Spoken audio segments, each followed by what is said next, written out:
We have a quorum, Mr. Chairman. Thank you very much. Okay, let me go ahead and so let me go ahead and set the stage for the workshop just so that we get a feel for how this is going to proceed and everything.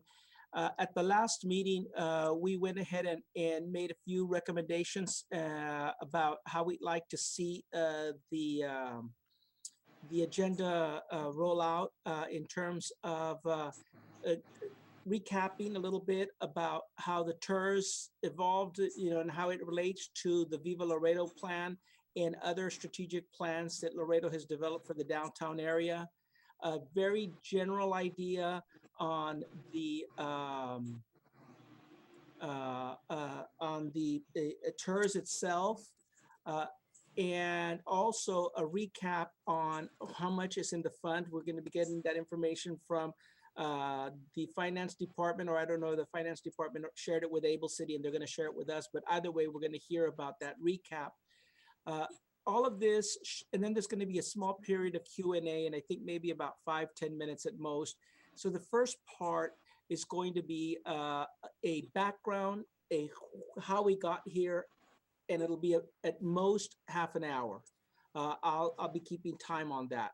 Then we're going to go to the next part, and that's the meat and potatoes, so to speak, of what we're going to be discussing in terms of the downtown projects.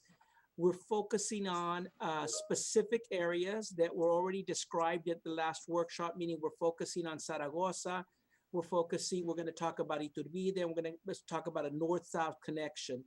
And what Able City is going to do at this point is describe to us, provide an overview of what other cities and communities are doing through their TIRZ programs, or maybe not through their TIRZ programs, but doing it in terms of downtown revitalization projects, showing us, and when I was speaking to Viviana about this earlier, I called it, she didn't, a basket full of goodies, so to speak, and those are the things that we can work with and talk about. And so what I'd like us to do, it's going to be a lot of listening here because they're going to present a lot of intelligence, a lot of collected information that's going to be a benefit to us. And then at the end, we're going to have an idea to comment on it. If we're commenting every time they suggest an idea, there's going to be a challenge with getting through the agenda in the time we have allotted for the program. So I ask your indulgence to listen to the 7 to 8 ideas that they're going to be presenting and how they've evolved in other cities, and then we're going to comment on them. But I will add, Viviana, Able City and team have put together an idea in order to ask us to also register our support or lack of support or our thoughts on something as we go along, and we'll be doing this electronically, and I'll let Viviana introduce that as well. But what I wanted to do, make sure we understood, is that we want to listen here so that then at the end we can comment and talk about what we'd like them to move forward with. So then they come up with a plan that shows, here is a plan that based on your direction that fits the budget, fits a slightly larger budget, and then fits an aggressive budget, so to speak. That said, I'm going to go ahead and be a spectator, and I'll now turn the floor over to Able City and let them drive from here. Viviana, did I miss anything? No. Okay. Got it. You want to keep going? Thank you, and the floor is yours. Mr. Chairman, I'm sorry. Yes. Sorry to interrupt. On the agenda, we have the citizen comments. I don't know if you want to cover that correct. right now. I'm sorry. Let's do that now. Yeah. And so, and I'm sorry, I don't have the wording in front of me, but don't worry about this. Are there any citizens that have signed up to speak at this time? No, just for the record, there's no comments at this moment. They do have up to 2:15, so we have about another minute or so, but there's no comments at this moment. Okay. What I do also encourage, and I notice a number of citizens are here, are listening into the presentation, which I'm really glad to see. I would encourage you in the chat section to please register your name and organization or company so that we can have that also as part of our attendee list. So if you will do that through the comment section of this, is it the chat? Yeah, the chat section of the screen, that would be fantastic. Thank you very much. And we also have the minutes. I'm not sure if you want to approve that. That's before the agenda for Able City. Not sure if you want to do that right now or later. Can we approve the agenda of the minutes of the last meeting at the next formal meeting? Is that all right? We can table the item, right, Tina? Okay, so let's table the reading and the review of the minutes from the last meeting till the next official meeting of the board. Do we need a motion for that? Okay, so do I have, I'd like to entertain a motion. Can I have a board member? So move. Is there a second? It's been moved and seconded. All those in favor say aye. All those opposed, same sign. Ayes have it. We'll table the agenda for the minutes of for the next meeting. Thank you. Okay, now we're on track. Is that correct, Nadia? Yes, Okay, sorry thank about you. that. Yes. No. Please keep us working correctly. Okay, now Able City. Thank you. Well, I'd really like to start with Mr. Castillo doing his presentation. I think that's the first thing on the agenda to do. On the TIRZ funds and projections.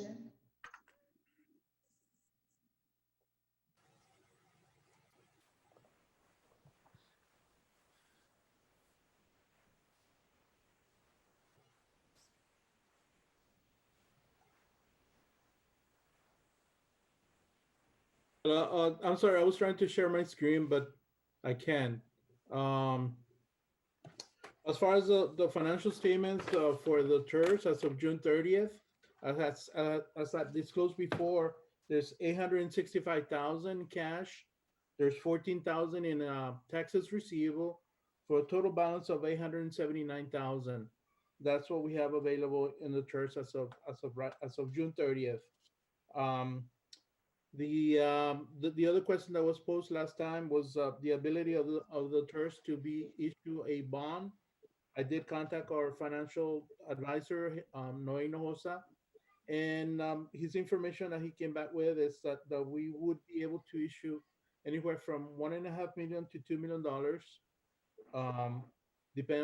and that will depend on the length of the bond, whether it's a 20-year, 25-year bond. That's the information I have. I don't know if you all have any questions. I have one question, Jose. It was brought up the last time also. Do we anticipate, I know the city's already been working on these calculations. Do we know what, an estimate of how COVID is going to affect funds coming in for the next year? At this point, we still don't know. The city is still working on that. But as far as we might see, I don't know, I'm thinking that we might see some sort of a delinquency on the accounts receivable at this point. Mr. Castillo, this is Kirby Sneidman. Can you please reiterate the total number, and are you able to provide the length of time that we've collected that amount in? Sure. Yeah, the cash that we have available, it's 865,000. There's a taxes receivable of 14,000, and we've collected. We have levy for the last 3 years. We collected taxes for the last 3 years. The first year was the assessments of October the 1st, 2017, which was 269,000. October 1st, 2018, the assessment was 344,000, and for 10/1/19, the assessment was 312. And of all that, the only amount that's pending at this point as a receipt was 14,000. Thank you very much.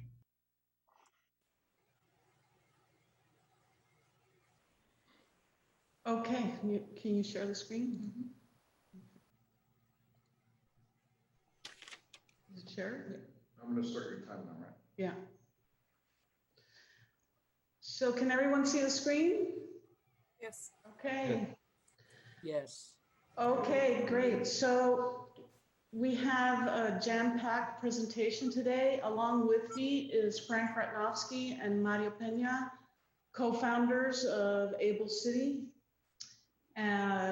planners and architects and Fitwell ambassadors, and there's a lot of thought that's gone into what we're going to be presenting to you today, based on the criteria that you set up for the workshop at the last meeting.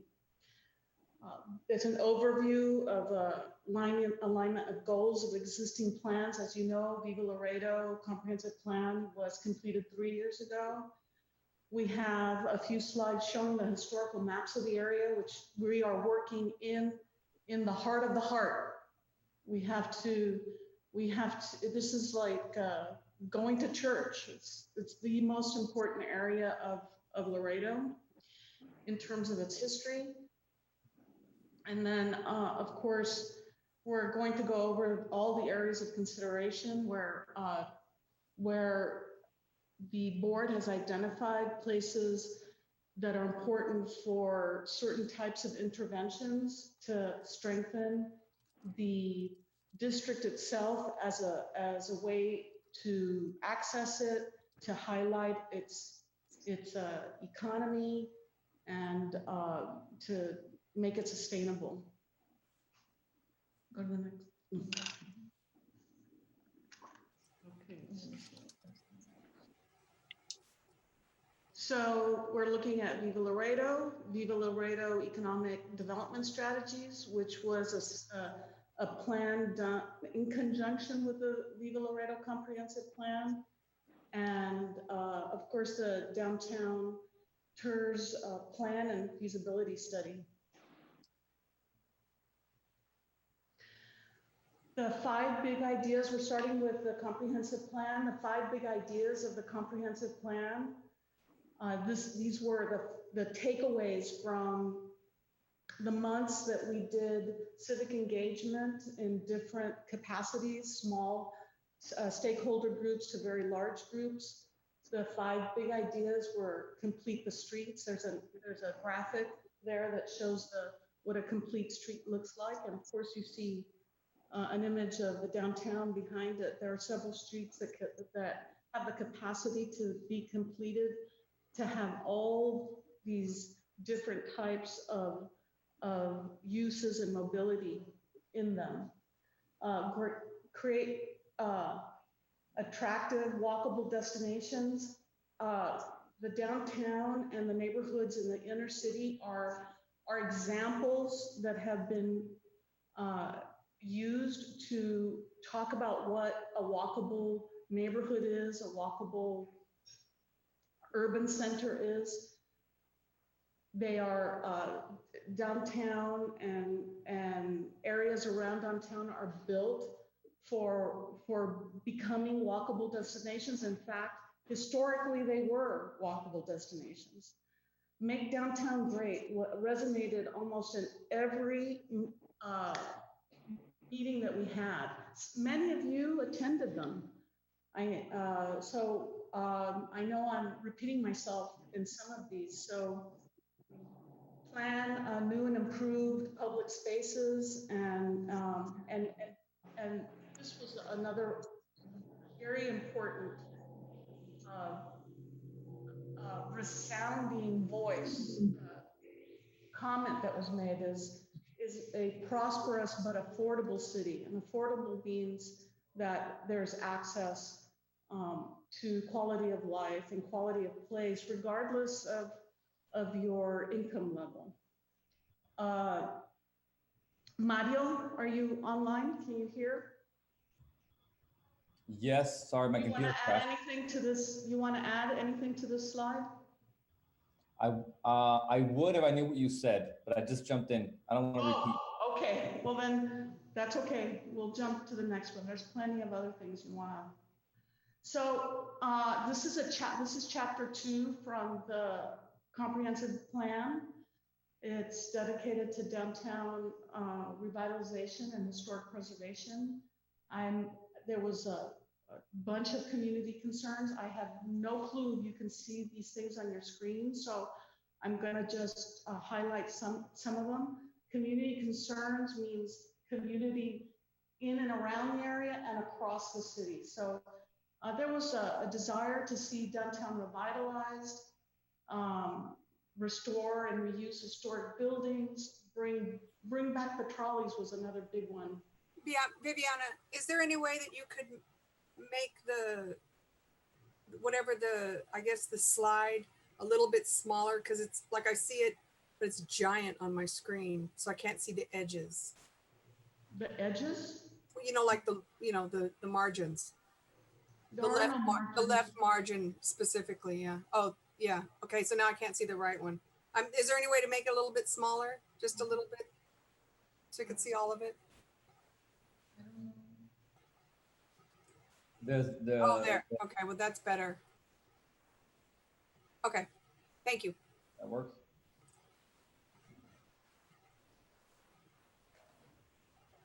Yeah, if I could get rid of the people over here, that would help. But. So, yeah, get rid of, okay. Yeah, okay. All right. So make downtown the primary center of civic life, diversity, and add missing uses, rethink civic spaces, add downtown parking. And then the bullet points were goals that were identified in the plan. And many of these goals have a lot of policies that were tied into it, this was passed in 2017. I'm going to read these out because I think it's important. Enhancing the street environment. Return one-way streets to two-way operation. I don't know if you probably all realize this, but you may have forgotten how difficult it is for somebody who really doesn't know the downtown to get around downtown. All of you all know which are the one-way streets. It's not every alternate one. It's really kind of, we need to make this one way now, then 2 years later it's two ways. So only if you know the downtown well do you know how to get around. And that was a big suggestion, was to get all the one-way streets back to two-way operation as much as you could. Access is important to downtown. It's very hard to get to downtown. This is a reprieve we all have heard. We've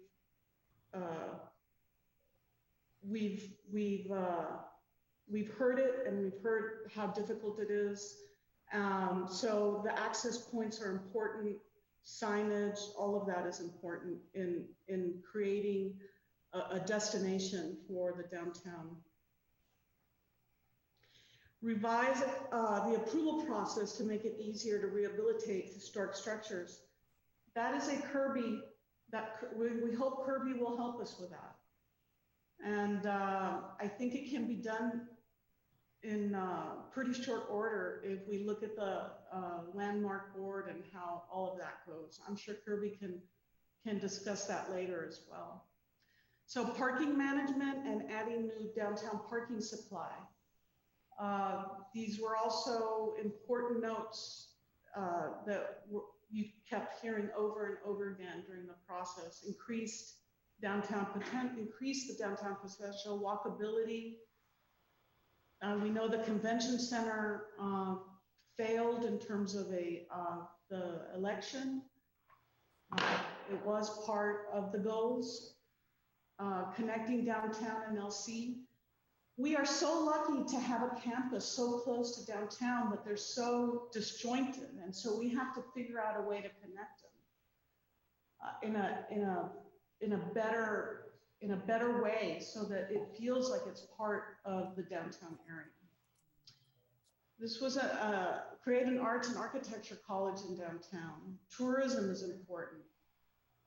Downtown regional mixed use centers, and also, of course, on the empty blocks. Do you have the thing? Filling in the blocks. I don't know how much time has gone by. Go to the next one.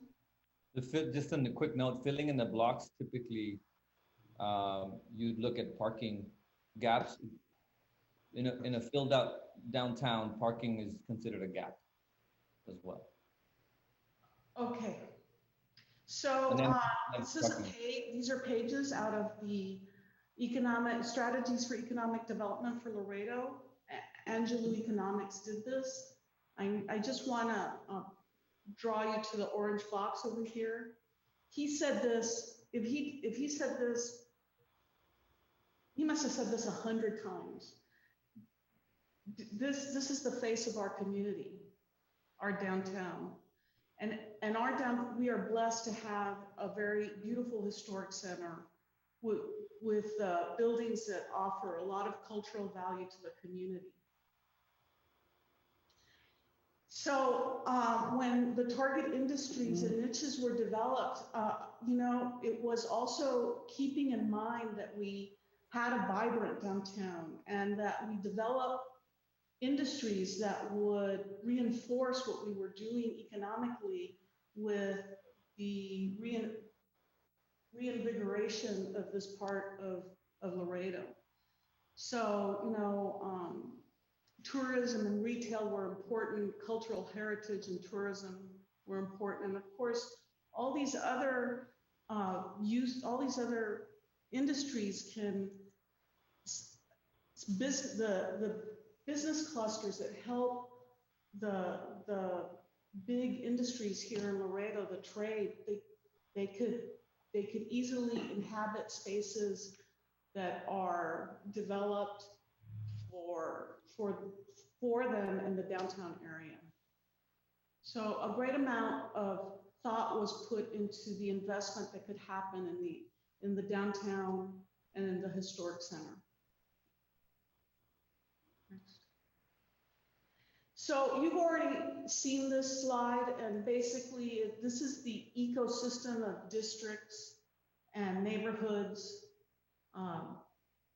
And I just wanted to show it to you again and remind you where the TIRZ boundaries are, and that it doesn't live alone. It lives in an ecosystem of a lot of other thoughts on history and on neighborhood have affected this area. Next. So this is the downtown analysis that was done for the creation of the TIRZ, and 3 areas were, or the primary impact areas were basically in 3 levels. One was the primary impact area was where the mall is and its connectivity to the rest of the downtown. The secondary impact areas were basically in yellow, connecting it's not that you see these areas as completely separate. It's the idea of creating projects that would connect this. And the primary thought here was to connect the east side to the west side along the Zaragoza corridor. While keeping in mind that you're really connecting a very organic place with important other parts that will make this primary area of impact more accessible to pedestrians or vehicles and more used. So you can't really look at it as just one area of this is the only place we're going to do it. Go ahead. These maps are great. These are Sanborn maps. They're insurance maps that were done. This is the marker on the right says 1864, I believe. Is it possible to zoom in on that? I don't remember exactly the date, but anyways, 1684? 18, I think it's, okay. Well, anyways, I want you all to just take I don't know if you can zoom in on your screen, but look on the left-hand side and look at number 1. It's where the seal is. And if you go straight down from that corner down to that little 1887. 1884? 1886, 85, 85. 1885, okay. If you go straight down from that main seal and you see, it says Ice House, Henry. That's right. That's why we came to Laredo, to bring ice to Laredo. So is that your great-grandfather or? It's my great-great-grandfather. Great-grandfather? Yeah. Wow. That's amazing. I did not see that until I actually posted all of this, so. Anyways, I want you all to see how the streets are named after saints. Our patron saint is St. Augustine, but we have many saint names.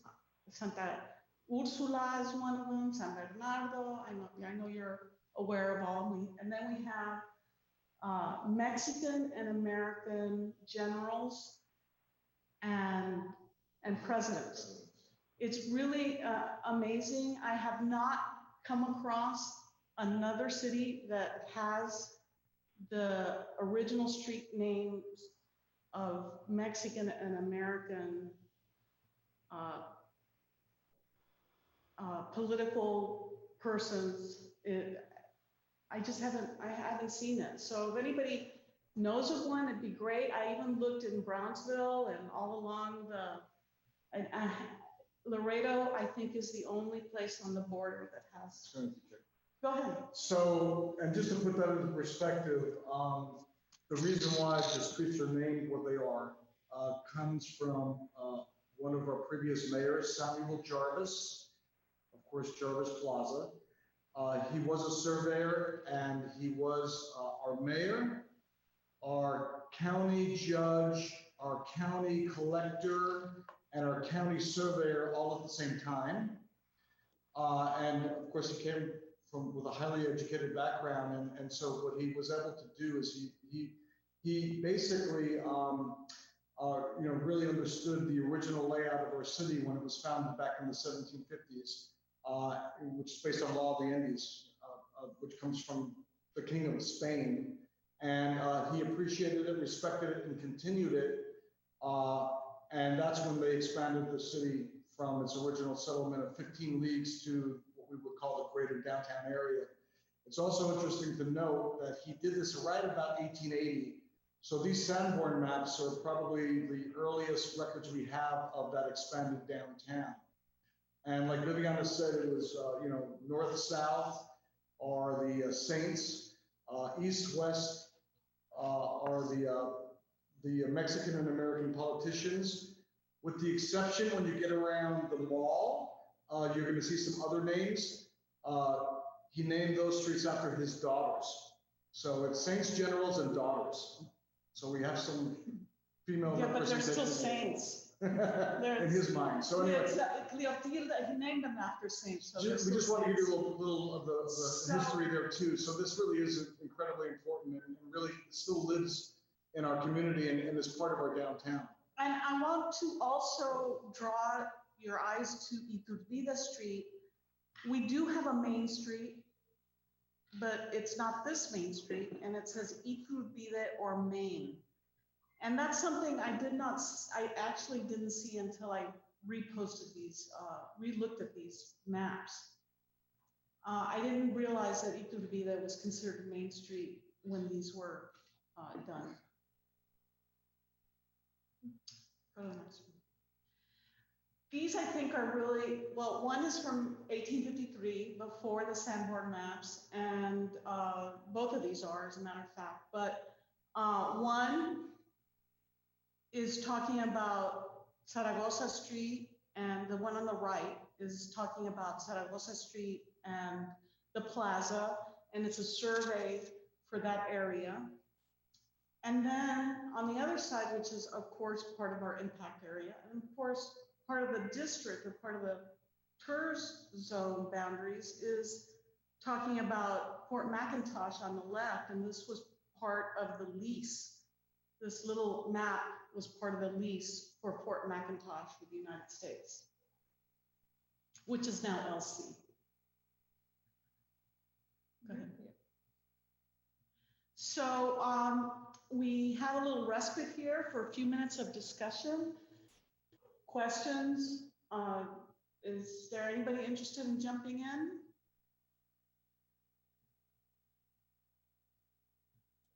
Everybody's on mute. Well, I'll start.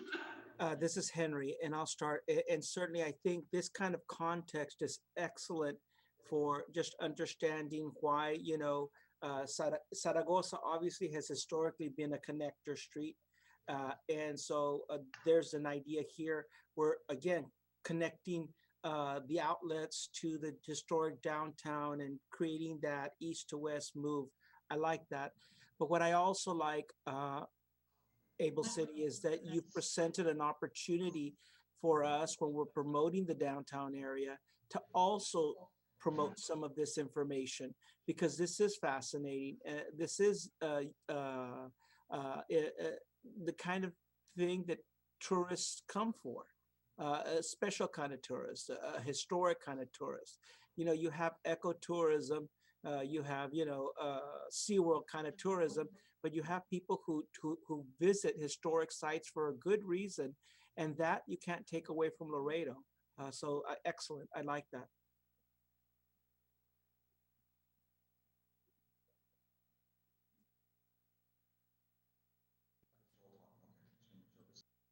I just wanted to mention, I appreciate the little history catch up there. It's kind of good to kind of bring a base to the whole conversation, and just kind of, this is one of our biggest attributes is our history. And so I appreciate it. Thank you guys for kind of highlighting this stuff.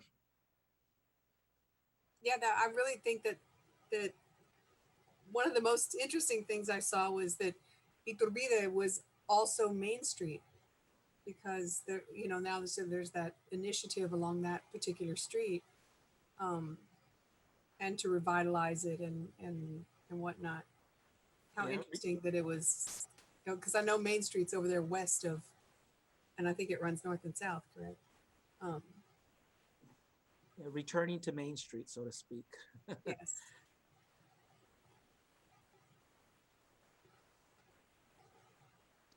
Yes, I'd like to say that yes, we have a Main Street. It's down west, but that's not the original Main Street. Iturbide, I guess, was.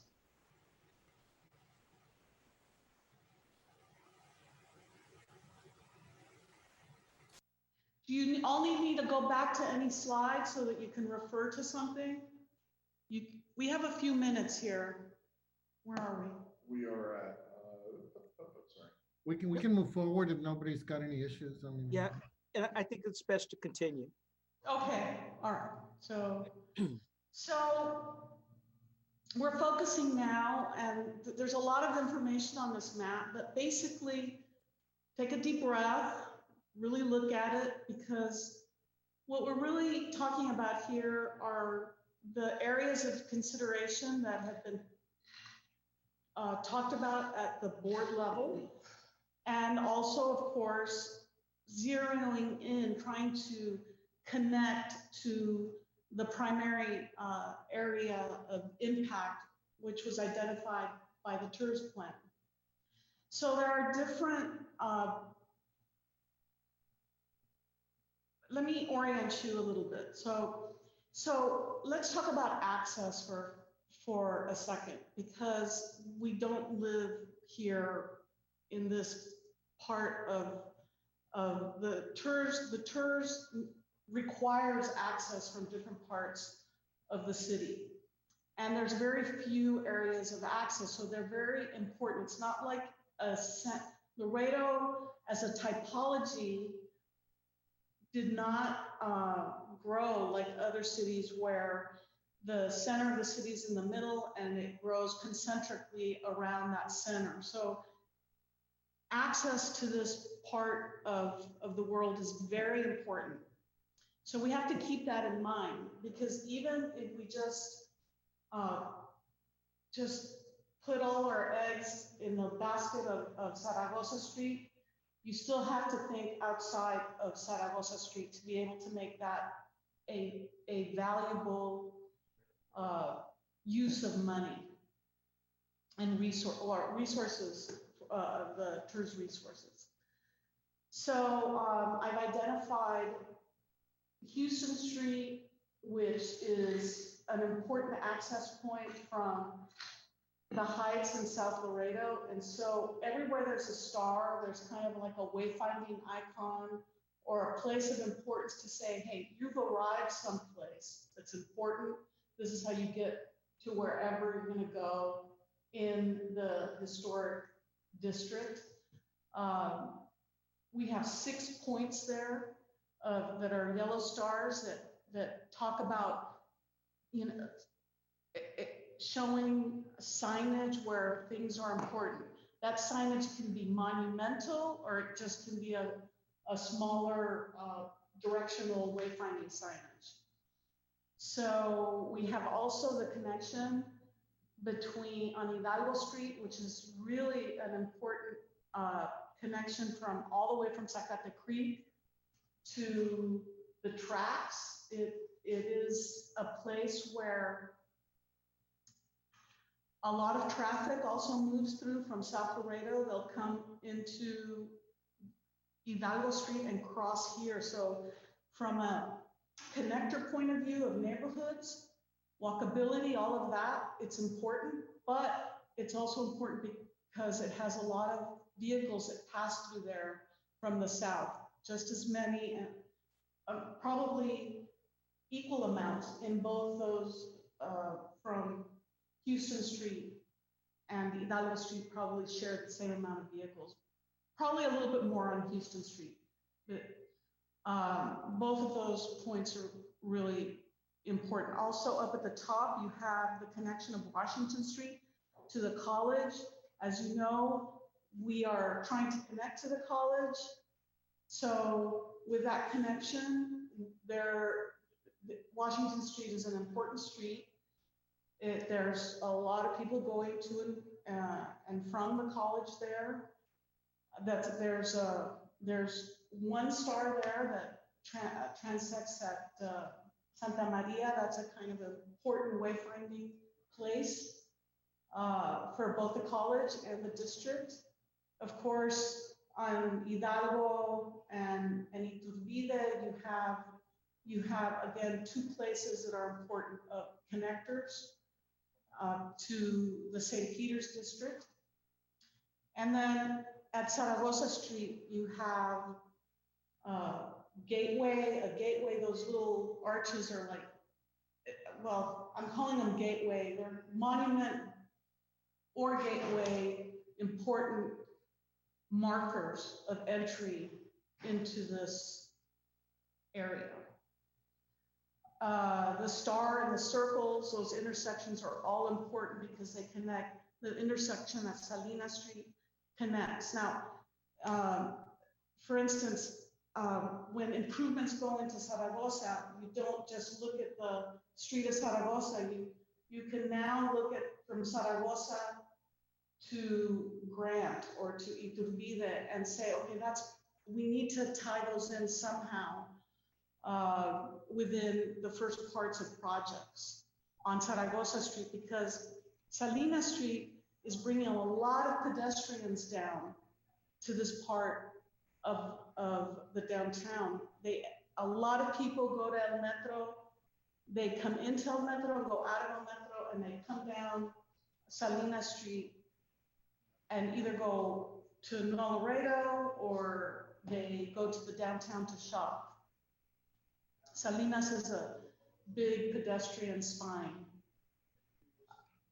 Not as many cars as there used to be. They all go to Santa Maria because Santa Maria is the main entrance to the bridge now. So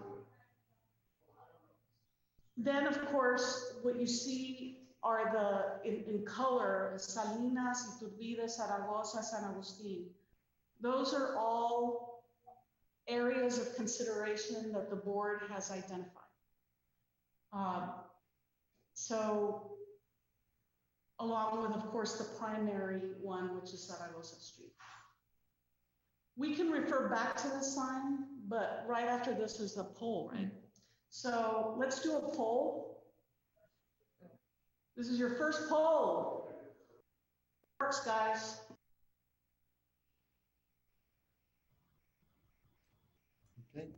The poll is for the people who got the, Really go on the board, yeah. it's for all the people who are on the board. Henry? Can Henry hear me? Renee, are you the? He's gone. Okay. How about Tina or Nadia? Yes, ma'am. Nadia, can you tell me please if we're allowing other people to vote other than the people on the board? It's just the board. I believe the it's board. only the board members that are It's allowed only to the vote. board. Yes, correct. Okay. So only the 7 board members are allowed. All right. Go for it. that are being polled. Yes. Correct. It's not a public vote for action. Right. This is exactly. The public is able to see how they vote because we're live on TV at this moment, but the public is not able to vote, just the 7 Right. board members. They're just seeing it live. It's not here. Should we wait for him for this poll? You want to move on? No, because it's the poll. We use the Oh, the poll. poll is coming. Yeah, so, I'll Mario make a- or Frank, do you want to I'll make add a quick anything to note. this? I do want to make a quick note.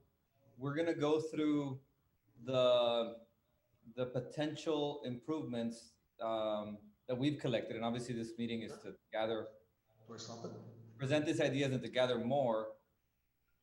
But if we remember from the first slides, we hope that eventually the initiative to retool the street directions into 2 ways, that comes into play. So we just want to keep that in mind as we think of intersections and which kind of ideas we're bringing for each of these streets. Some of them may change from 1 way to 2 ways, and so it's good that we brought the perspective of the comp plan and the Kirby's here from the planning department, because there's initiatives that this TIRZ board needs to be aware of that may be happening in short term, medium term, and so it is important that we broaden the perspective, which is what we tried to do from the beginning. So just keep that in mind about the 2 ways as we go through these streets. Yeah, I think we generally understand that, Mario, and I'm not speaking for everybody, but my opinion on that is, there's what ifs all the time. So we just Sure. got to go with what we got on the ground right now. And, there's plans for 100,000 things in the city to do, but there's only so much that gets done. To think that something's going to happen, potentially 20 years from now, we need to act now with what we got. Can someone explain how we're going to do this vote? Yeah, it's just a question that's going to come up and you get to click on the answer that you want, and then we're going to show the results. It's real simple poll.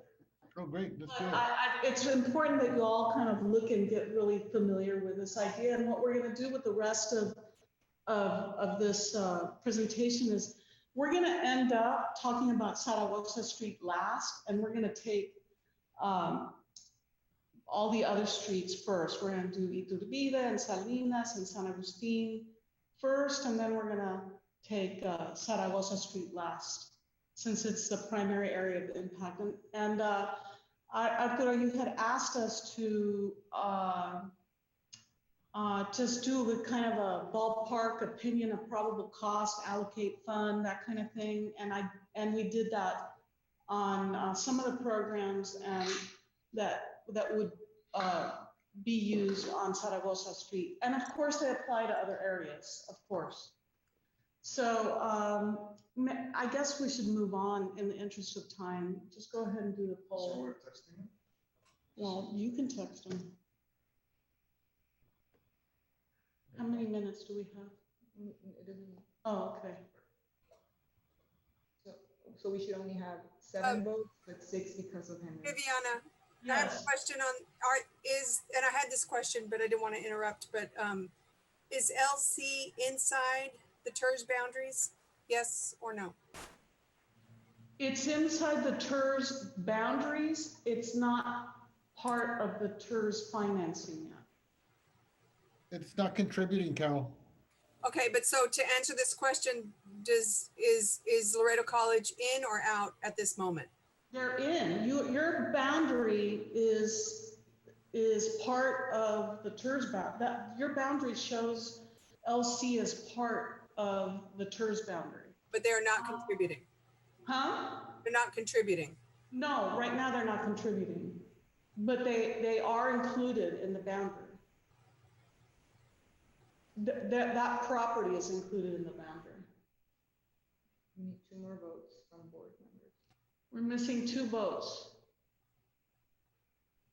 And Henry, or Yeah, with Henry 3. but- with Henry 3? Does any, who are we missing? Okay, now we have 5, and there's 7 with Henry 3. We need 1 more. When you say, do we need to add other streets? Are you suggesting that these are the streets we're going to focus, that we potentially could focus? Any? Right now, yes, to answer that question, the ones that had been identified by the board on walks, and y'all did some walks and y'all came up with San Agustin, Iturbide, Zaragoza, and Salinas in terms of areas of focus. That doesn't mean that you don't have programs that can allocate funds in other areas, like for signage and things like that. But those Yeah, were, I'm sure you're aware, but just to make it clear for all the board members, any project the limitations that we have to deal with are the Texas Local Government Code that specifies that the projects have to be spent within the TIRZ, and then they constrain what the projects can be spent on. So although we may arbitrarily decide as board, hey, this is where we want to focus, that won't bind us. The only thing that binds us are the boundaries of the TIRZ and then what's eligible to be spent. And I'm sure you know that, Viviana. I just want to make that clear for the board. And then if the question is, where do we as a board think would be the best place to within the TIRZ to focus the projects? Just curious why San Bernardo was left out. it hasn't been talked about. It hasn't, that San Bernardo, in terms of like, that's part of the discussion that we're gonna have at the end, or, it's not that it's being left out. It's like, now's the time to have those discussions. That's why this question is in there. Is there something, is it a place, hey, at least that corner, or we need some kind of monument sign there? We need, these are important areas, we have, TIRZ can't do marketing per se, but you can do a branding campaign of some sort, as long as they are within the improvements.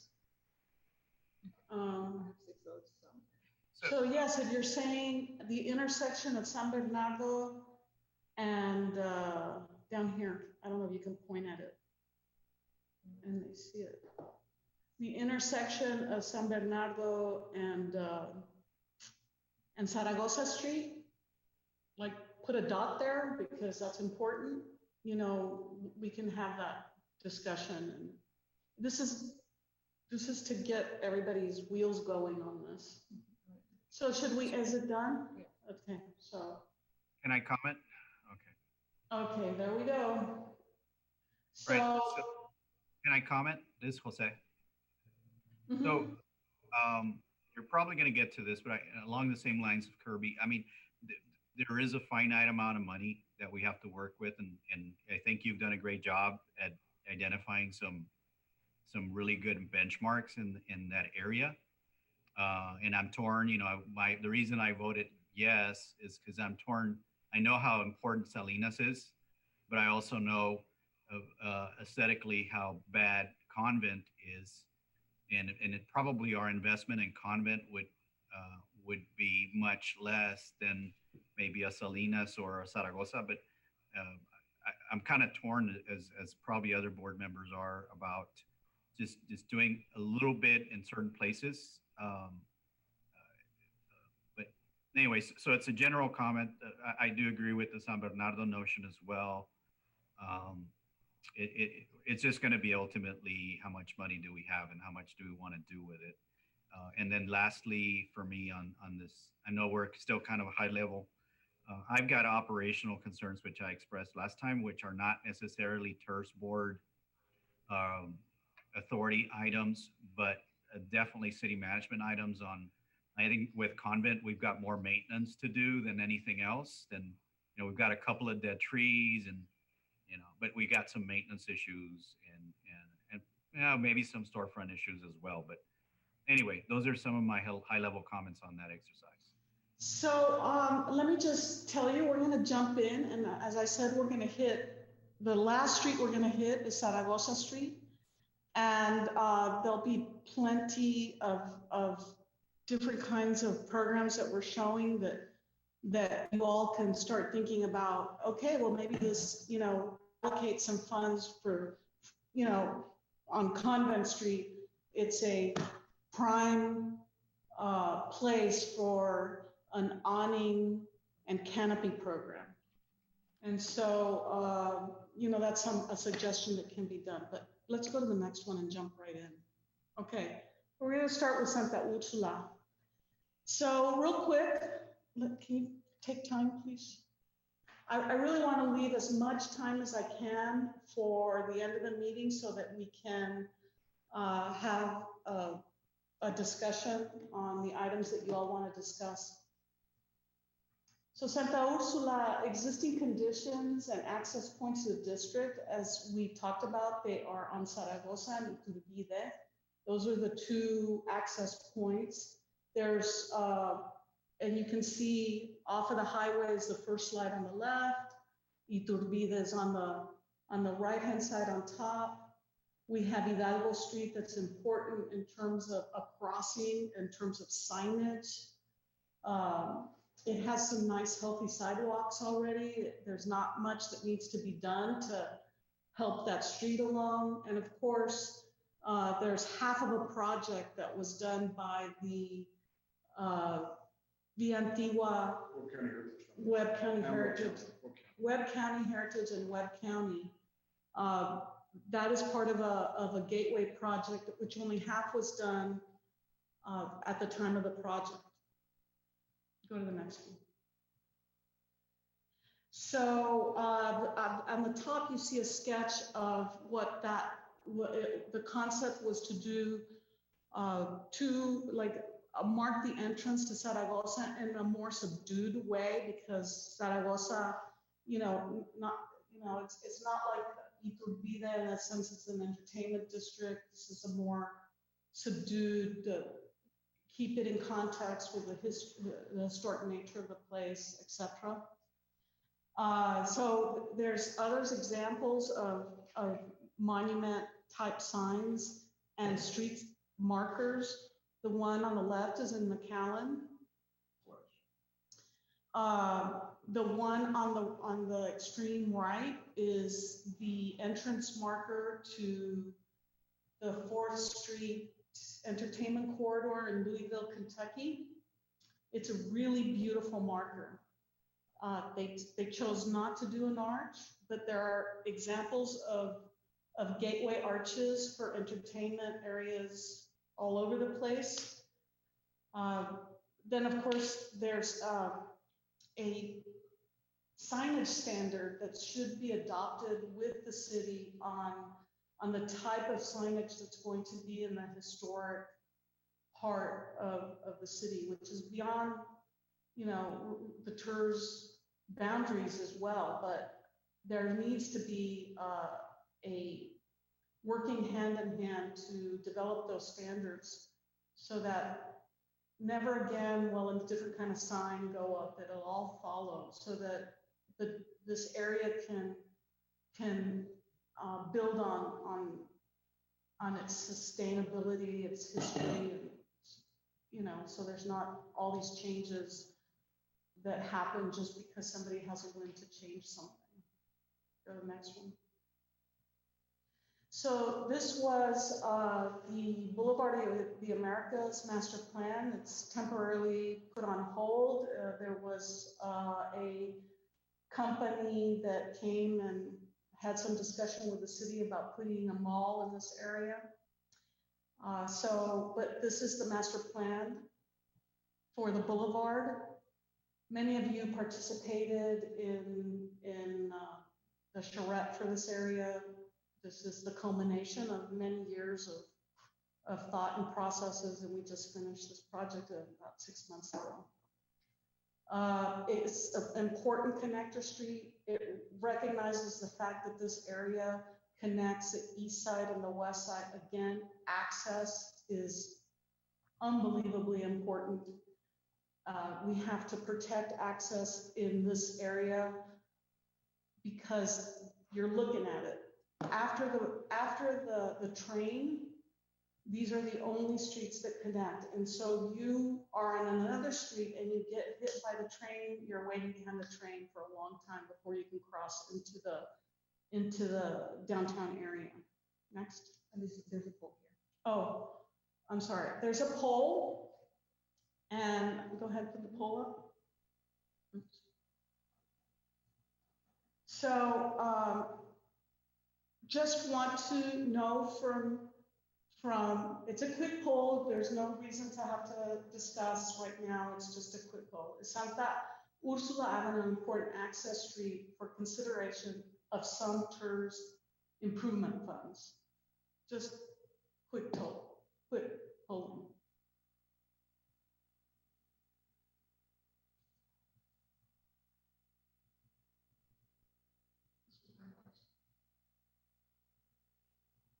So now we should have 7. Well, yeah, only 3. I just want to mention that my reply to that question is basically it's got a caveat because I mean it's kind of like it's not just a simple yes or no. Well, no, all it's saying is that do we need to have, all it's asking is about access. Is it an important access street for the TIRZ projects? That's all it's asking. And if you don't know the answer to that, I don't know, it's fine. we need 2 more. We're missing 2 board members who are here.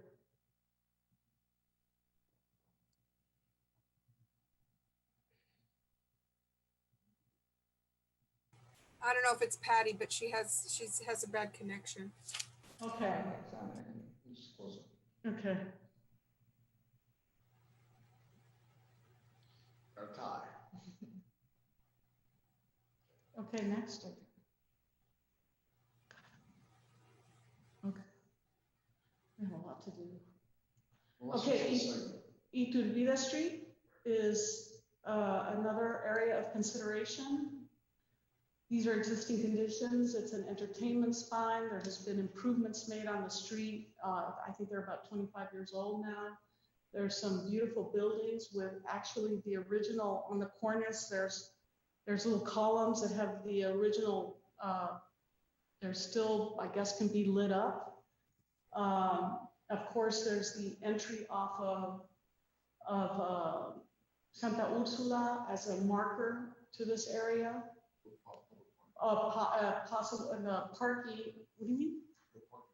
Oh, there's parking on the corner that's open at night, belongs to the city. This is one of the areas that I think that, you know, apart from the 3-block construction that happened many moons ago, almost 20 years ago, I think we need to continue on with the other 2 blocks that have kind of developed with the bar scene and try to extend it to that and tie in with the infrastructure development that the city's doing with changing out the water lines and the sewer lines.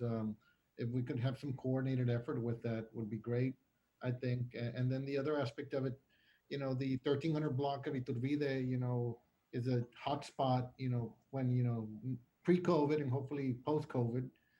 I think we need to invest some sort of, you know, scenic, you know, improvement there in the 1300 block. So I think expanding two more blocks and then, you know. Beyond Santa Maria? No, on Iturbide. We're talking about Iturbide. Right, but it goes all the way, we have it from Santa Ursula to Santa Maria. To Santa Maria. Yeah, but going back to Jose's earlier comment that realistically we only got so much money to go around, and I think prioritizing, would be good. Yeah, the whole block would be great, but extending the two more blocks to encompass the two blocks that have turned into a mecca for entertainment on the weekends, and then adding to the other 1300 block a little bit more, all the mist sprayers and everything else. Those are not functioning and everything else, but I think maybe adding decorative lighting, like you see in other communities and stuff like that across the street to kind of, provide a little bit more, ambiance would be great. I don't know. I don't know what the board thinks, but my comments. So, so potential improvements can be, again, it's as simple as lighting across the street.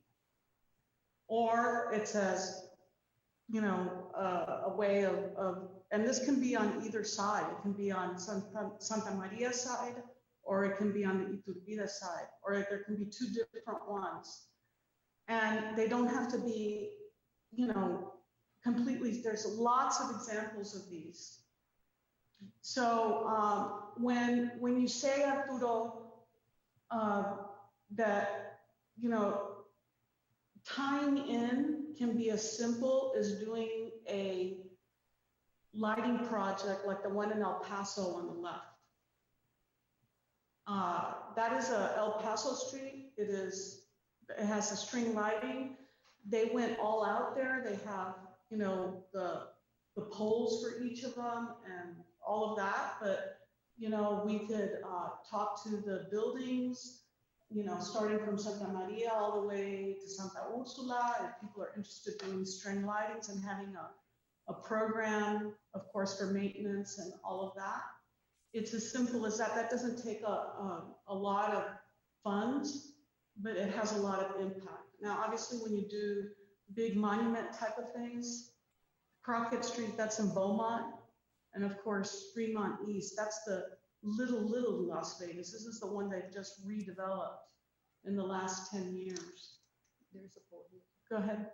There's a poll. Oh, so is Iturbide Street, this is the same question, basically, an important street for consideration for TIRZ improvement funds. It could be put in $50,000 for lighting or for signage or awnings or whatever, or it can be a big deal. But it's taking a poll on your interest in really looking at the street as from a little to a lot. It doesn't have to be huge. Three more votes.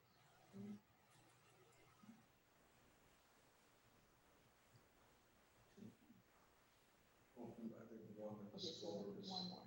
So that's it. Okay. Next.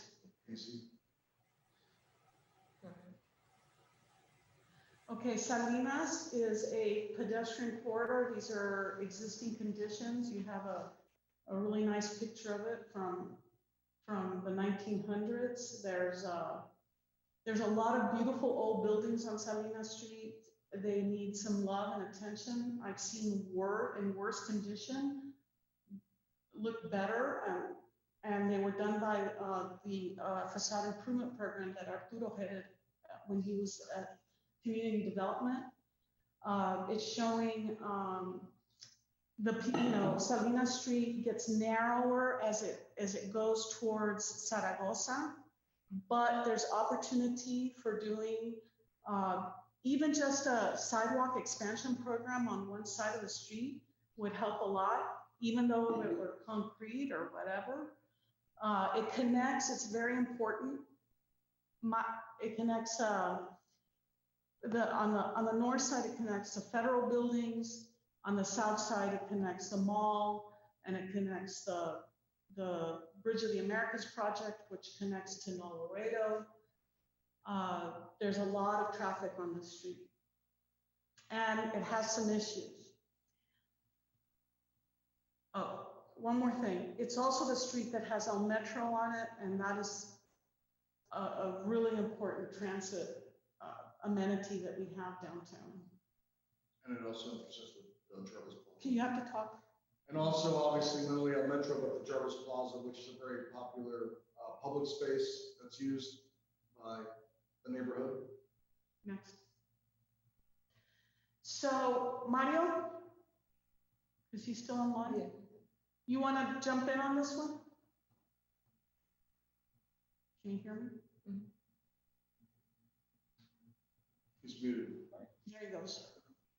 So yeah, just acknowledging that this is a street that truly wants to be multimodal. So we thought this would be the place to implement. Although we think every street should be a complete street, this is where we want to focus that. The implementation of a complete street, how we reinforce that. So expanding gathering spaces beyond Jarvis Plaza along the street, if we have the space for it, where we have the space for it. Reinforcing the walking, safe walking, making sure the sidewalk widths and minimizing obstructions along the sidewalks are important. If there is, and obviously we need to be in discussions with El Metro for the need to reinforce the quality of experience for transit users. And then obviously for cars, how do we make this a safe place to drive in too? It's important. It's an important vehicular street as well. And then biking. I think we need to further investigate the width to see whether all of that fits, where it fits, and then prioritizing the modes that you reinforce along it, especially as you move down south. The other thing is, it's a street with some real quality, and we recognize that quality comes from the architecture around it. So this is a point where we want to point out that having a good set of architectural guidelines is important for, we all know it's important for downtown, but this is one of those special places where we want to make sure that if there is a focusing on the quality of buildings that make up the public realm, this is one of those places where we want to do it. And again, probably all the other streets that we're focusing on, we do want to recognize that the architecture along them is important. Some might say, and this is a topic for discussion, we don't have a poll on this, but I think yes, we do.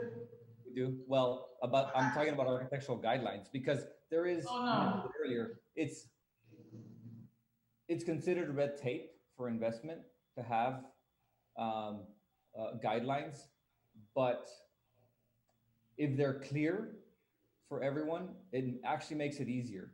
If there is less discretion in the process for a permit, it actually makes it a lot easier. If you're building in a historic district and you have a clear set of guidelines and you don't have to sort of guess what may or may not be approved, that has a positive effect on the process and on investment overall. So Mario, just to tell you, yes, there are historic guidelines for downtown, but when you do projects like this, there are actually, you need to go, there's district standards so that people who are, and this is across the board with entertainment districts that you all know and love, they tell you the standard. There's no deviation. If you're going to use a light, this is the light. It's got to be this quality. It's got to be this one, this color. If you're going to do something in the right of way, that the canopy is one way. These are all standardized items within the districts that you're trying to develop. And so everybody follows the same thing year over year, and to change them, it's like changing an ordinance. It's not just nilly-willy, just do it however you want. So one last thing is that the improvements, again, the improvements that are made on these streets can be from, put together a facade improvement grant, or it could be there's different programs. It doesn't have to be just, we're gonna build these improvements in there. If you are widening a sidewalk, yes. If you're trying to better the quality of the look of the street, the aesthetics of the streets, it's probably a facade improvement grant, or even just a awning improvement grant or a signage grant. And we'll get to that later on so you can see it. You can go ahead and answer this poll if you like.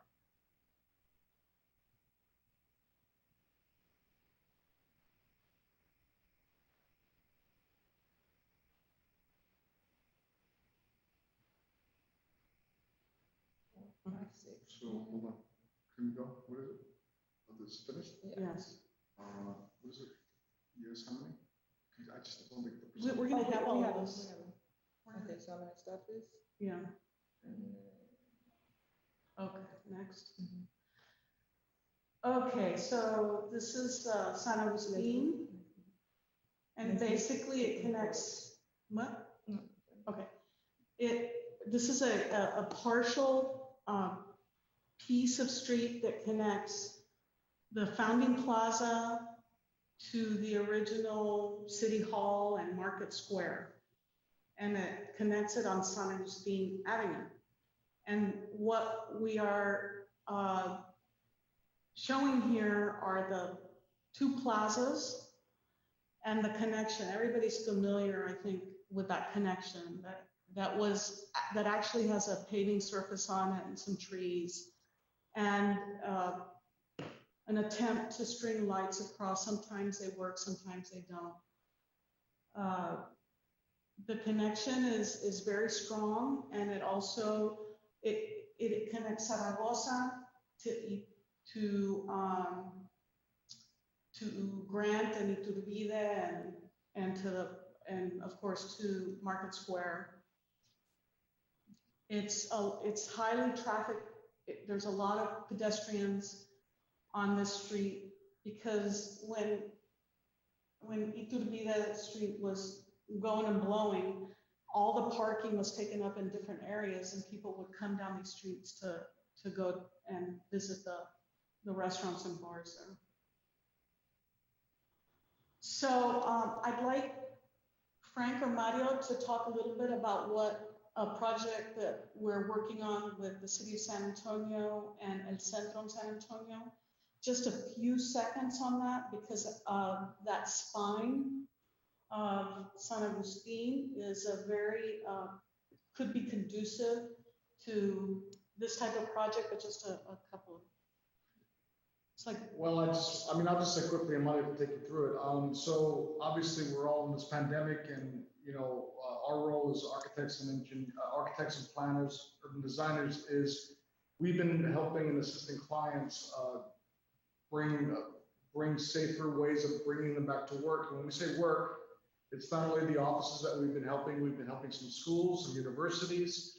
We're also looking at, how do you reintroduce and activate public space to help businesses. So this is a project that is about the pandemic, but really it's about economic development, and the idea that we'll be seeing a lot more of these types of projects in the future, pandemic or not pandemic. So Mario, you want to take them through it? Sure. And really the project is it's an open streets project where you close streets off from traffic temporarily, and you open them up for businesses to spill out onto the street. It's a strategy being used to make sure that we have, as we fluctuate in capacity indoors for restaurants and bars, that capacity can be captured on the street in a safe way.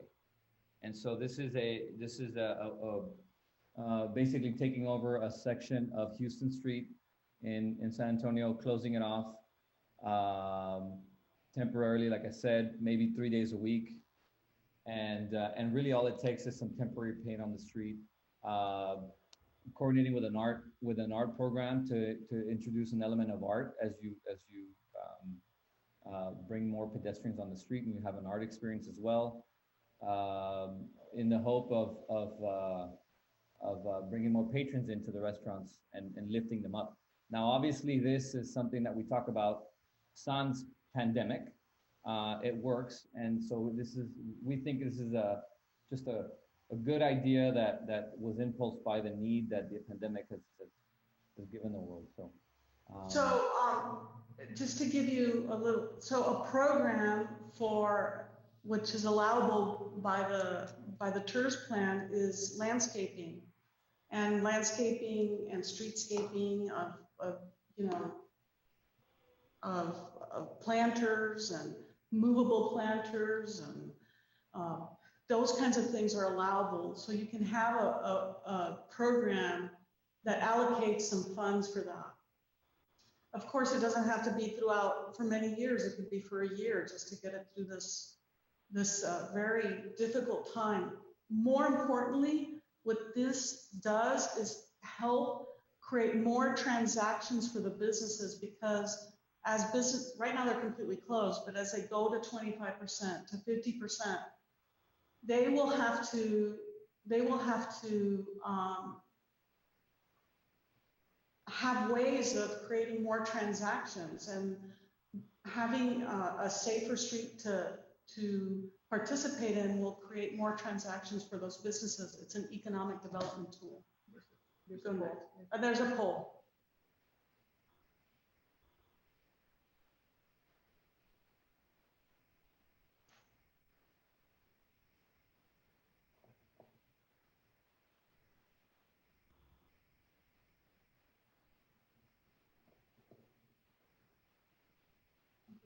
Okay. Mm-hmm. Everybody, did they see it? Yeah. Okay. All right. Okay, next. Okay, so here we go to the primary impact area that was identified in 2016 by the TIRZ plan. So existing conditions, you all, I'm sure, are very aware of all the different existing conditions that are there, but I want to draw your attention to some of them. So we have on one side of the street, we have the entrance from the highway to Santa Ursula to Zaragoza. You've already seen that. On the other side, if you go to the center, small square, you see the entry from Santa Maria, which is a very important entry. It has a really nice connector on the mall. You see that. Unfortunately, I wasn't able to put it in the slides, but so it's an important crosswalk area. It's very unfortunate. We fought as much as we could to get the mall owners to really think about the street side of the mall. They did in a part of it, but they needed to have access for the stores on the street side to be for loading and unloading. So we have some difficult conditions on Zaragoza Street. There's a beautiful, the second slide on the right-hand side, where it says Zaragoza Street, that is on the other side of Santa Maria. It actually has some very nice sidewalks. It's very walkable. It actually connects to the neighborhood. I guess it's El Cuatro on that side. And so that's a very nice little amenity there. Unfortunately, on the other side, to do work here, it would require some real creativity to be able to make that work. I see a potential area for a huge mural there, but I don't know how the mall would feel about that. So I would also like to draw your attention to the existing condition of these two beautiful trees. I believe they're Monterey oaks, and they have been there for a very long time. They're the only example that I can think of in the city of Laredo where the city actually let the trees live inside the street right of way. They'd been there for a long time. They paved around them. They let them live. These are actually, this is actually it's very common in Spanish cities to see this condition of trees in the street, especially in the callejones and also in bigger streets, all over Europe, but in Spain. So that's a really nice historical quotation on that street that we can actually use in the development of Zaragoza Street. Then you have all the railing. I think we have about 1,200 linear feet. Let's see. Yes, of railing, maybe more. If you count the other side of Santa Maria. Yes, more. If you count it. That looks like that. It's the most dressed down railing that you can get. So there's an opportunity there. There's also opportunities with canopies. Some of the buildings are in really bad condition, but canopies may be able to help there. So go. So I just wanted to show you an example of streets with trees. This is in Seville and Cantabria and other cities in Spain. The very famous one are the two on the left-hand side. That's Seville on top, and actually it's Amsterdam down below. All these streets are in the right-of-way. The one second on the bottom, second slide, that one right there, you can't see it. Can you move all those? Yeah. Okay.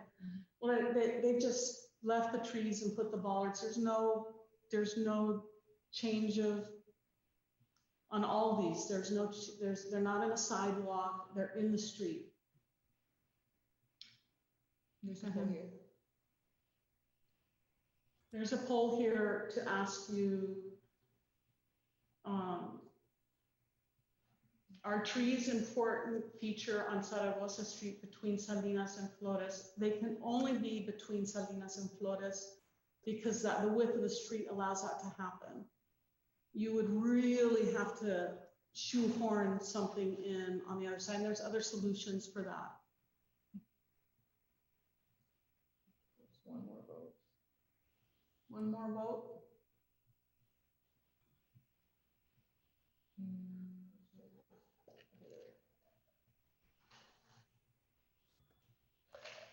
Okay. I'm just waiting for Leslie. That's it? No? Yeah. Okay, so we missed a slide. Oh, okay. All right, sorry. So between Salinas and Santa Maria, we have a much more narrower condition on the street than from Salinas to to Convent and to Flores, of course. So here we're looking at, looking at paving, looking at lighting. I have a call into Tony TIRZ with CPNL on the lighting that's there because there really is no way to put another pole on the north side of the street.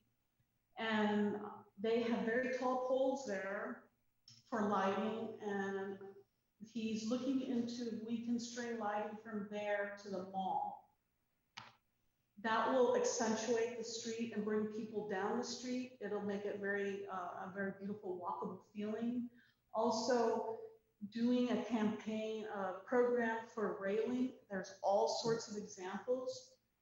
including railing that can have, artwork, it can have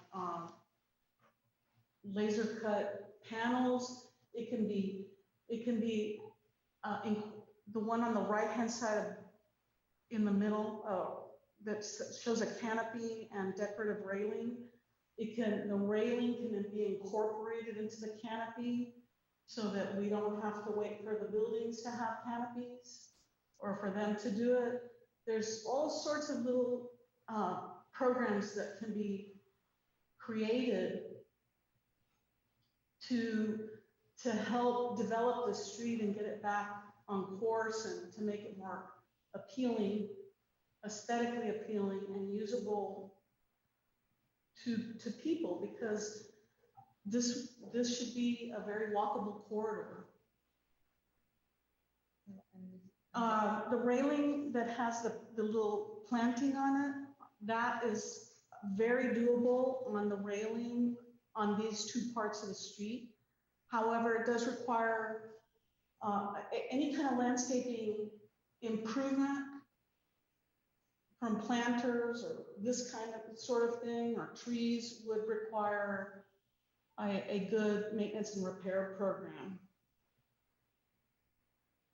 The next, so there's a pole.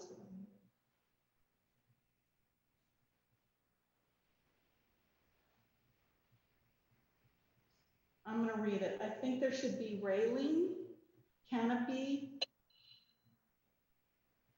paving, lighting, planter improvements on Zaragoza Street between these two. Okay. I don't know what I just want to chime in a little bit on some of that. Like, I don't know what the rest of the board thinks, but we got something that we've already spent good money on and it's working, and I wouldn't want to be removing good railing. I mean, I just want to accentuate or provide something better than to re-spend money on something that's already there that's working fine. But that's just me. Also be fine. Well, I agree. okay. So now we're going to go into, what time is it? I want to quickly go through these slides because I think you've already gotten a feel of the different kinds of things you can do, but this is right out of your TIRZ plan. On the left is everything you can spend money on when you do these projects. You can do paving and signalization and sidewalks and landscape improvements and streetscape improvements, signage and wayfinding, everything that we've seen, you can do. On the right-hand side is you can create programs that that are grants that you use your money to be able to get people to invest in the area by either doing signage or canopies, facade improvements, invest in certain types of projects. That's within the capacity of how to use your money to achieve the things that you want to achieve. Because it doesn't matter how much you put to better a street, if there's no business there that's interested either in investing or wants to invest, it's going to probably not do what it is that you want it to do, which is to create a better economic environment for this area. So there's going to be a series of slides coming up. So this is wayfinding signage. There's existing types. There's potential types. In this particular case, you work hand in hand with the city. Generally, cities participate in this and all the types of signage to happen in this area. These TIRZ funds can be allocated for that on a minor scale or a major scale. Go to the next one. There's monument signage program. You can finish. You can allocate funds for different kinds of monument signage as a program. Go to the next one. These are all programs you can have that that help you get to where you want to get. So icon sign, I can't see it. Icon sign and improvement of signage, so you can do new and old signs. There's some really great examples. I'd like to really thank Arturo Garcia because he really has a passion for recognizing some beautiful signs downtown and doing new ones to reflect the quality of downtown. There's the ones on the left you all are familiar with. The one at the, I guess that was Hatar, right? That hasn't worked for years, so there could be some funding to help those iconic signs come alive again, and for getting people to invest in signage downtown. It could be LED, it could be, and now LED, I wanted to really say that, you know, there's neon and LED have kind of, there's an option in LED that really, it's getting closer and closer to the feel of neon. So there might be some desire to like hit to the LED neon side rather than just to the neon. Neon requires a lot of maintenance, but if it's done to the standard, if it follows a standard, they'll last a long time without a lot of maintenance. Go ahead. So there's existing railing, there's potential other types of railing that will really activate this area. It's, you know, could make it more attractive and nicer for people to walk down. There's specialty murals. We were talking about this at the last meeting.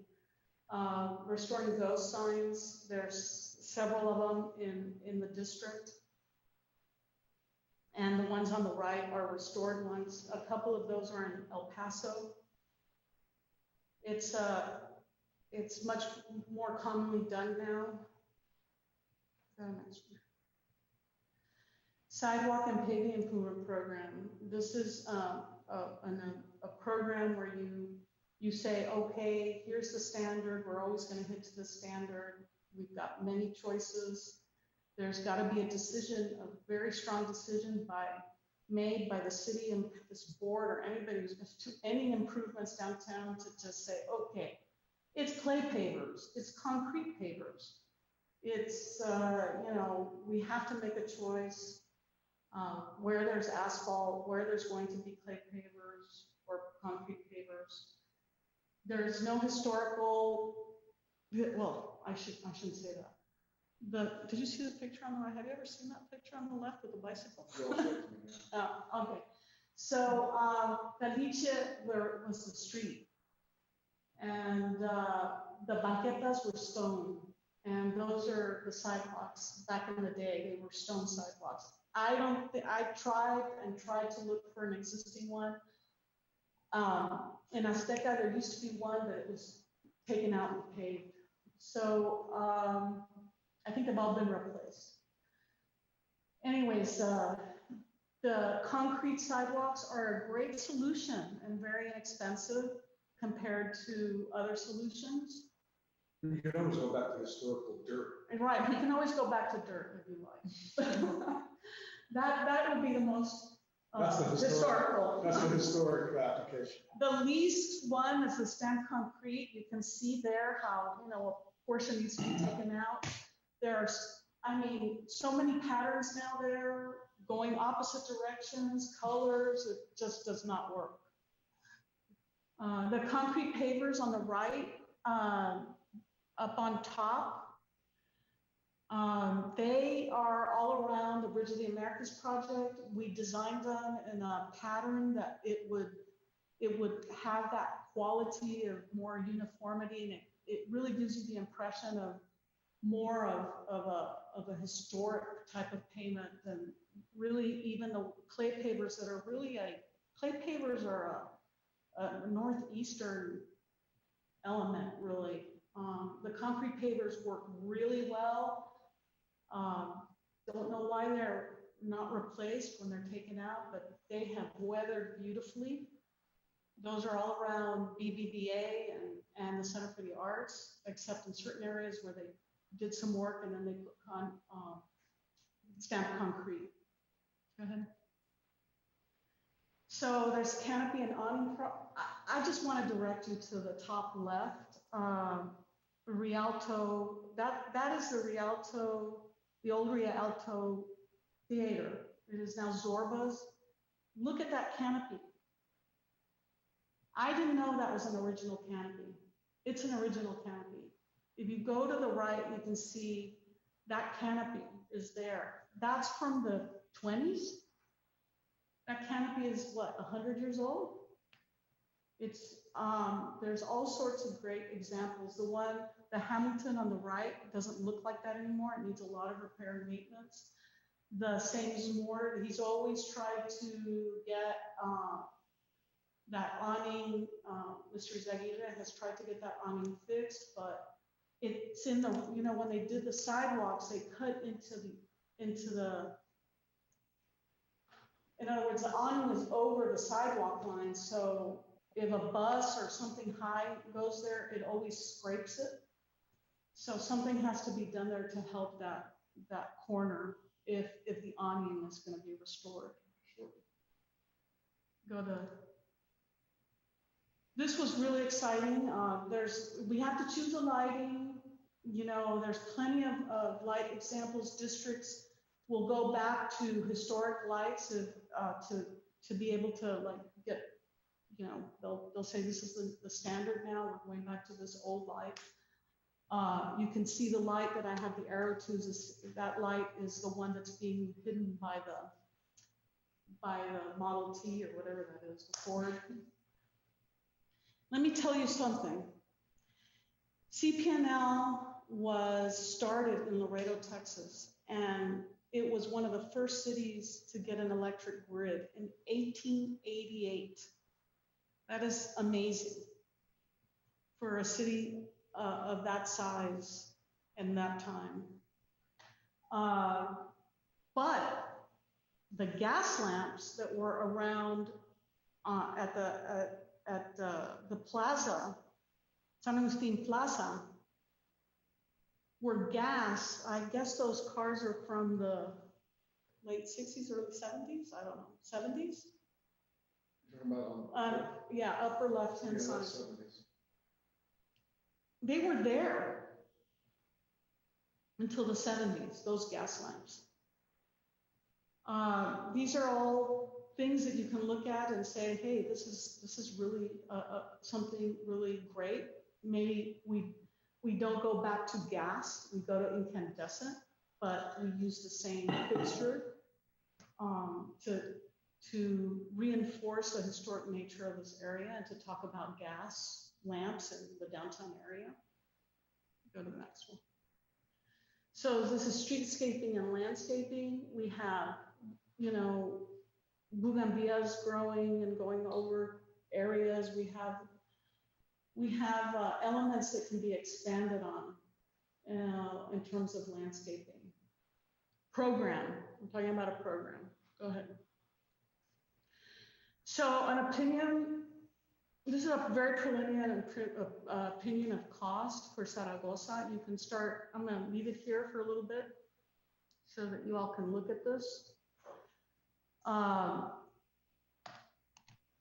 spoke to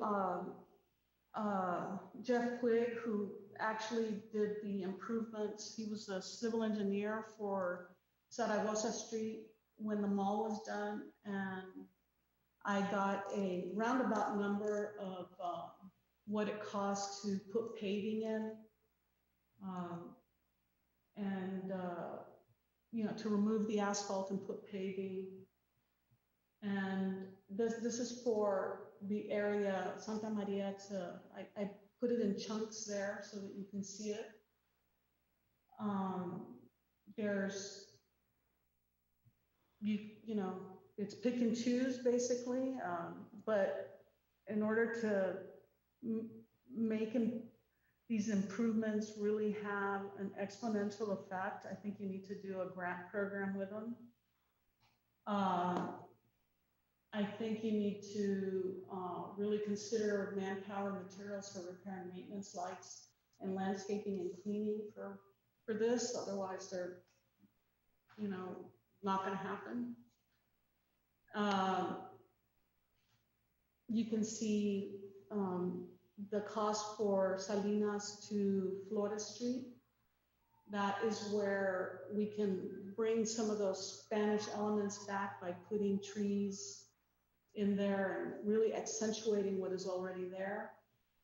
That's kind of the main thrust of those two blocks. There's, you know, other items of cost in there.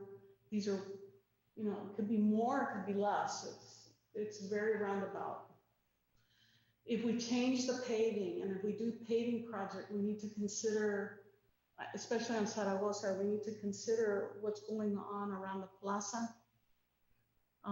There's three types of pavings.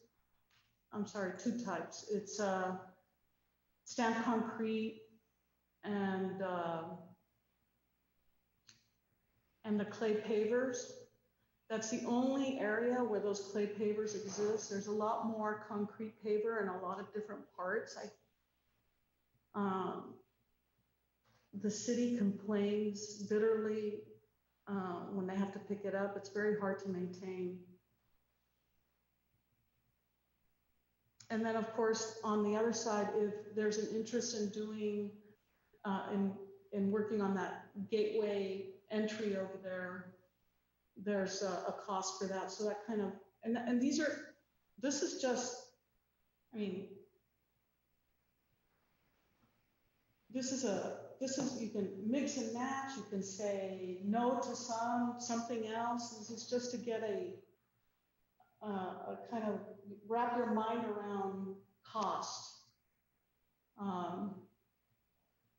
As you can see, some cost more than others. If you want to, I just kind of want to say something real quick, and you know, I haven't heard much discussion from the board or comments to how everybody feels. So I kind of want to, Henry, just chime in. This is like the key component right here of this conversation, I think. Can I just show you one more slide? Just, and it's the end, and I'll go back to this. Yes. Okay. These are. I just wanted to break down some allocations for different programs. There you go. Now it's discussion time, guys. Can you go back to the other one just so we can kind of look at it? It was so quick. Yeah. I thought these are just to tell you, okay, one is a program that says, okay, let's do two. These were identified in this workshop. These were identified areas before. Does it mean that they're, you know, this is the only place they go? That's what this workshop is about.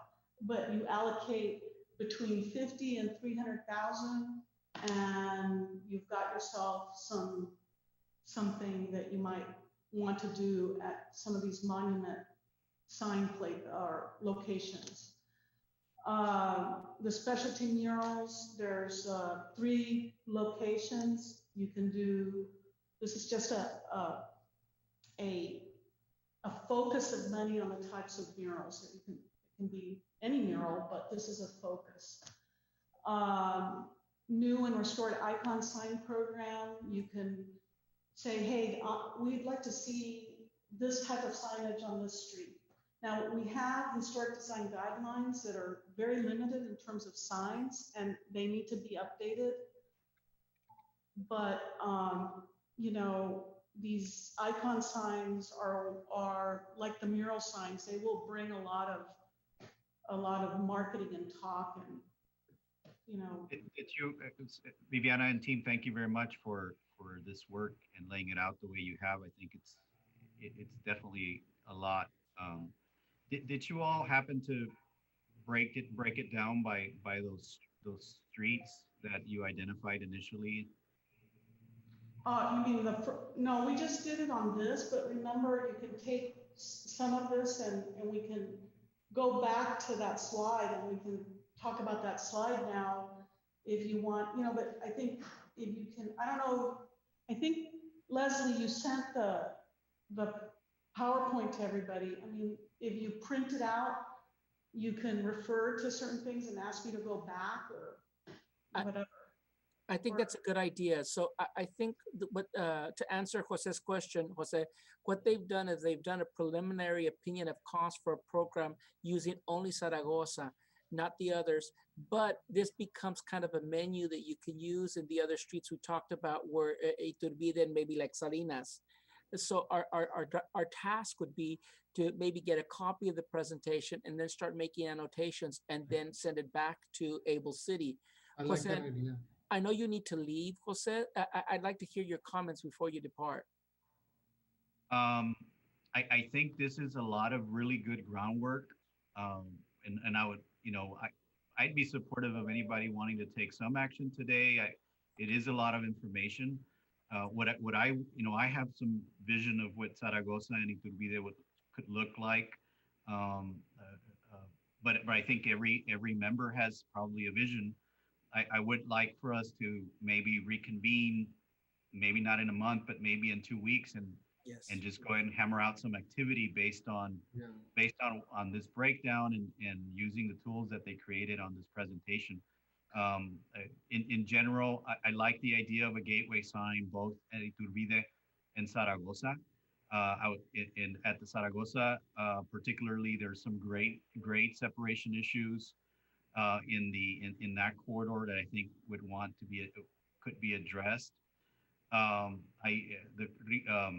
Arturo's comment about the western strip or the western part of Iturbide needs some care as well, and also some lighting would do a lot of good in certain parts of Iturbide.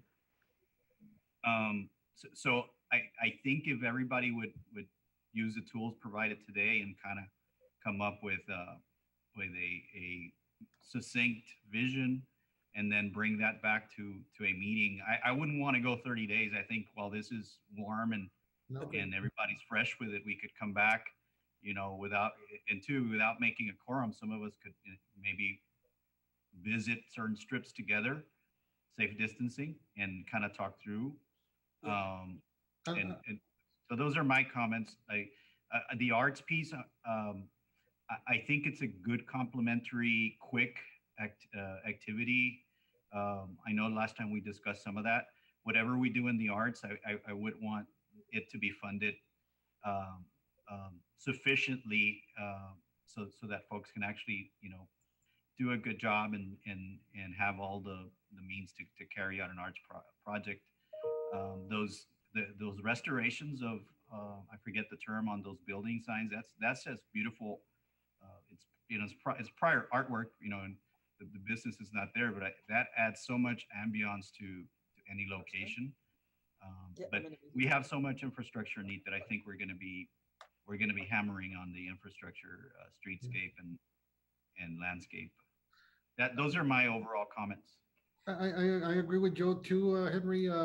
I think Iturbide, if they can bring in 2 weeks that cost estimate too for like Iturbide, those 2 blocks. I would want to stretch out, how Iturbide developed those 3 blocks and kind of stretch them out 2 more blocks where it's a main activity, and also include that lighting for that area. So I'd like to see if we can get a cost estimate for that, and also I think instead, I don't know what the board thinks, but instead of the San Agustin Plaza streets, which is at 200 to 400,000 K, I would say concentrate on the walkway instead, and not necessarily the plaza, the plaza. I mean, I don't know what everybody thinks. I mean, Well, Arturo, I like where you're going with this in this respect, that so we have our thoughts about this because we've been seeing this. And I think we need to take this presentation, have it sent to us so that now, especially this slide, becomes a guideline. We've already heard at the very beginning how much money we have and maybe how much more we can leverage. So using this as a general, and Able City was very clear, this is not set in stone amount. It could be double, it could be, probably it never will be less, but it'll be more. And our job now, I think, is we listened. and we were presented with some very strong, good examples. I mean, there are some things here that I just hadn't thought about that I thought were excellent, that I think we need to just think about a little bit more, let it percolate in our minds. Let's do what Jose says and come together in about 2 weeks again. After each of the board members has had an opportunity to look at this, make comments, build the comments into this so that Able, and send them to Able City so that Able City sees them and then begins to tell us what the board, I think Able City, the poll you took gave you some ideas and directions and things of that nature. This next step in receiving stronger feedback from the board will also help inform the next conversation, which will be more a board discussion. This was a listening discussion for the board at this point, a meeting workshop, and it needed to be. We needed to hear what Able City was bringing to the table and the options that are available to us. Let's use the next workshop for us to help guide Able City. Does that sound good to the board members? Kirby? That does sound good. Yeah, so just a little clarification for when we get this presentation sent to us for the board members. Able Cities did a fantastic job. Thank you very much for the preparation you did on this. You've spent some good time. But just some clarification that when we spend TIRZ money on capital projects where we're making physical improvements, we are limited to public. So what's listed under grants with building canopy grants, historic signage, if that was on a public building or if that was in the public right of way, yes. But for individual store owners, no, that would not be an eligible expense for the TIRZ. So we're limited on, we can't spend TIRZ money on property that is not public. That's where we have a limitation, just so you know on that.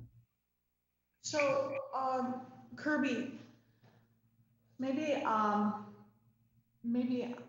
may be confused on a point, but as I understand it, TIRZs, when TIRZs can enter into development agreements with investors or, is a grant for let's say a facade improvement grant, it's entering into a development agreement with an investor, is it not? Well, TIRZs are evolving at the state level. Sometimes there's always a little bit of pushback. There's certainly a gray area of where dollars have been spent, and then the states challenge that. On the legislature might come back and amend it slightly. But as it stands now, for the most part, capital improvements are just on public. Yes, there have been some arrangements where a TIRZ is paying for the financing costs of something that's private, but actual capital, expenditures on capital improvements, those are almost entirely limited. I don't know of any instance. Effectually, they're limited to public property. And I'll add to that, Able City. This was Marsh Darcy said this over not only once or twice. It's something that stuck in my mind very clearly when they were making their presentation. So that's not to confuse what the money can be used for versus what it can't be. And this is the idea behind this was the public improvements are what's going to help the area go up and not necessarily it going to one private property or another. However, let's work on that assumption and continue to review what you're pointing out, Viviana.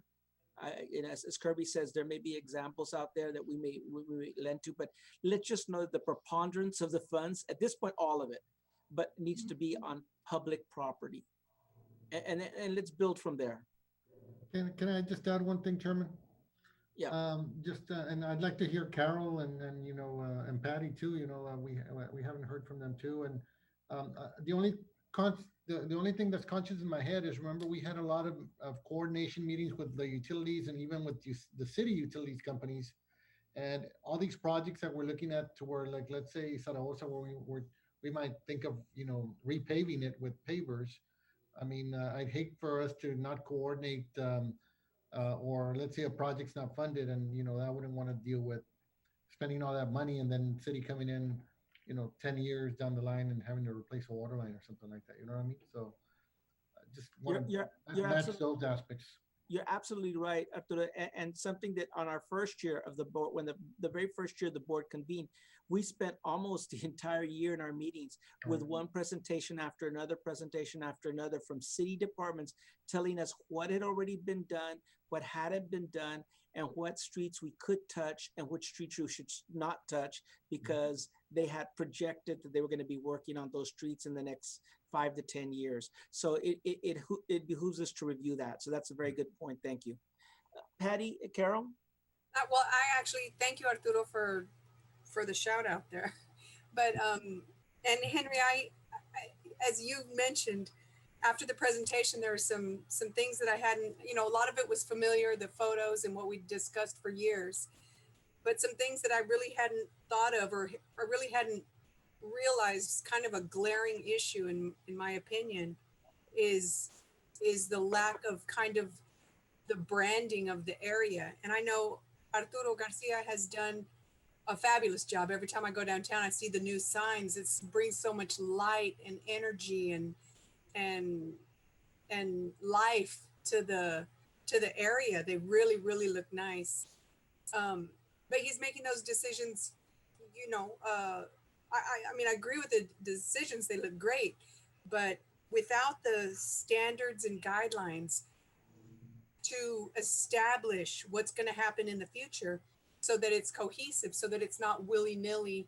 We saw all of those examples of the railings, the different kinds of railings that could have been there and what we have now. And I'm not advocating for, throw the money at changing the railings, because the railings are there now, and maybe we could discuss that. But the glaring point for me is, without the guidelines, whichever different city department, I wish I even knew what city department I'm supposed to connect to as a property owner in downtown Laredo, who advocates for me, the property owner, or for any of the property owners. Where is the voice? Who do I connect to? It's different. I'm not really sure who that is, or who makes the decisions in regarding downtown, because there's that absence, a void of advocacy for our area. And so the decisions that are made are not uniform, it seems. And we're lucky if we get something nice, but we see by the pavers that we're also unlucky, because we get, I guess, whatever happens maybe to be on sale at the time. And so those guidelines and standards, and correct me if those are somewhere and I just don't know where they are. But it seems like if we spend some of the money on I heard you say, I heard Able City say that we could spend some of the money on a branding, but we can't spend it on marketing. And of course, there is that the city can't be expected to market our downtown area, right? Yes, they do market us as a city, but not just the downtown area, right? Which of course there's some of the departments in place to do that. But we don't have a brand. We don't have an identified brand. Of course, I mean, we have a brand because we have a unique city. So we have that brand, but it's not a formal, organized, structured plan to build on. And, so for the future, to build on that, and the standards and guidelines to what kind of block, what are the streets going to be? What are the sidewalks going to be? What is the lighting going to be? What is the color scheme? What is our look? And we don't have that, I don't believe. And so all of the stuff that we'll spend money on in the future, we're missing that. Like, who are we to start with? I'm not sure if how much that would cost to create at the beginning before we start spending money on projects that don't have a uniform design plan, I guess. And then of course, once the other glaring need that I could see from the presentation is is the group of stakeholders. Where are they and who connects to them? There's different groups, and we see the identified different communities in the downtown area, but where is the so that we can connect to the city and the county and the whatnot. I mean, we're a small board, but how can we bring in the stakeholders, the property owners, the residents, where is that meeting? I'm not sure if I'm asking a question. No, Well, I'm asking that good too. question. But really, what from the presentation, I really see the void in the standards and guidelines, so that we have parameters, so that we can work within parameters and within a brand. I really heard Able City say that we can't market. The TIRZ can't market, but they can brand. And Right. and we of course we have a brand in Laredo. We're Laredo, right? And all the uniqueness that we are, but I don't feel like it's identified in writing, so that going forward, we saw those beautiful arches in El Paso and San Diego. The Gaslight District is beautiful, and it's heavily branded. The Gaslight District, it's heavily branded, and before we start making improvements, maybe we need to find our brand and identify it. And of course, there'll be a cost there, but then we can go back to that's who we are. That's our theme, so to speak. So all good points, and we keep on identifying this, or you keep pointing out, and we keep running up against this need for some sort of district to take the reins on what you just said, marketing and other elements like that the TIRZ can't do. But we're definitely exposing the problem, which is important. In terms of branding, again, this is up to the board, but I do want to point out that in any branding exercise, especially when it's about authenticity of a place, it's not,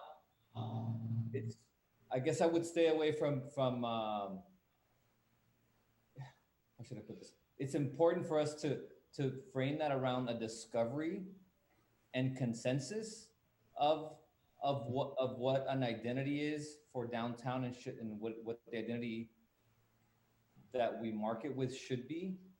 And I guess what I'm saying is it's gotta be like a very robust public process to find that, because we're discovering together in the downtown what it is. Really not even in the downtown, we're discovering together as Laredoans what that brand might be.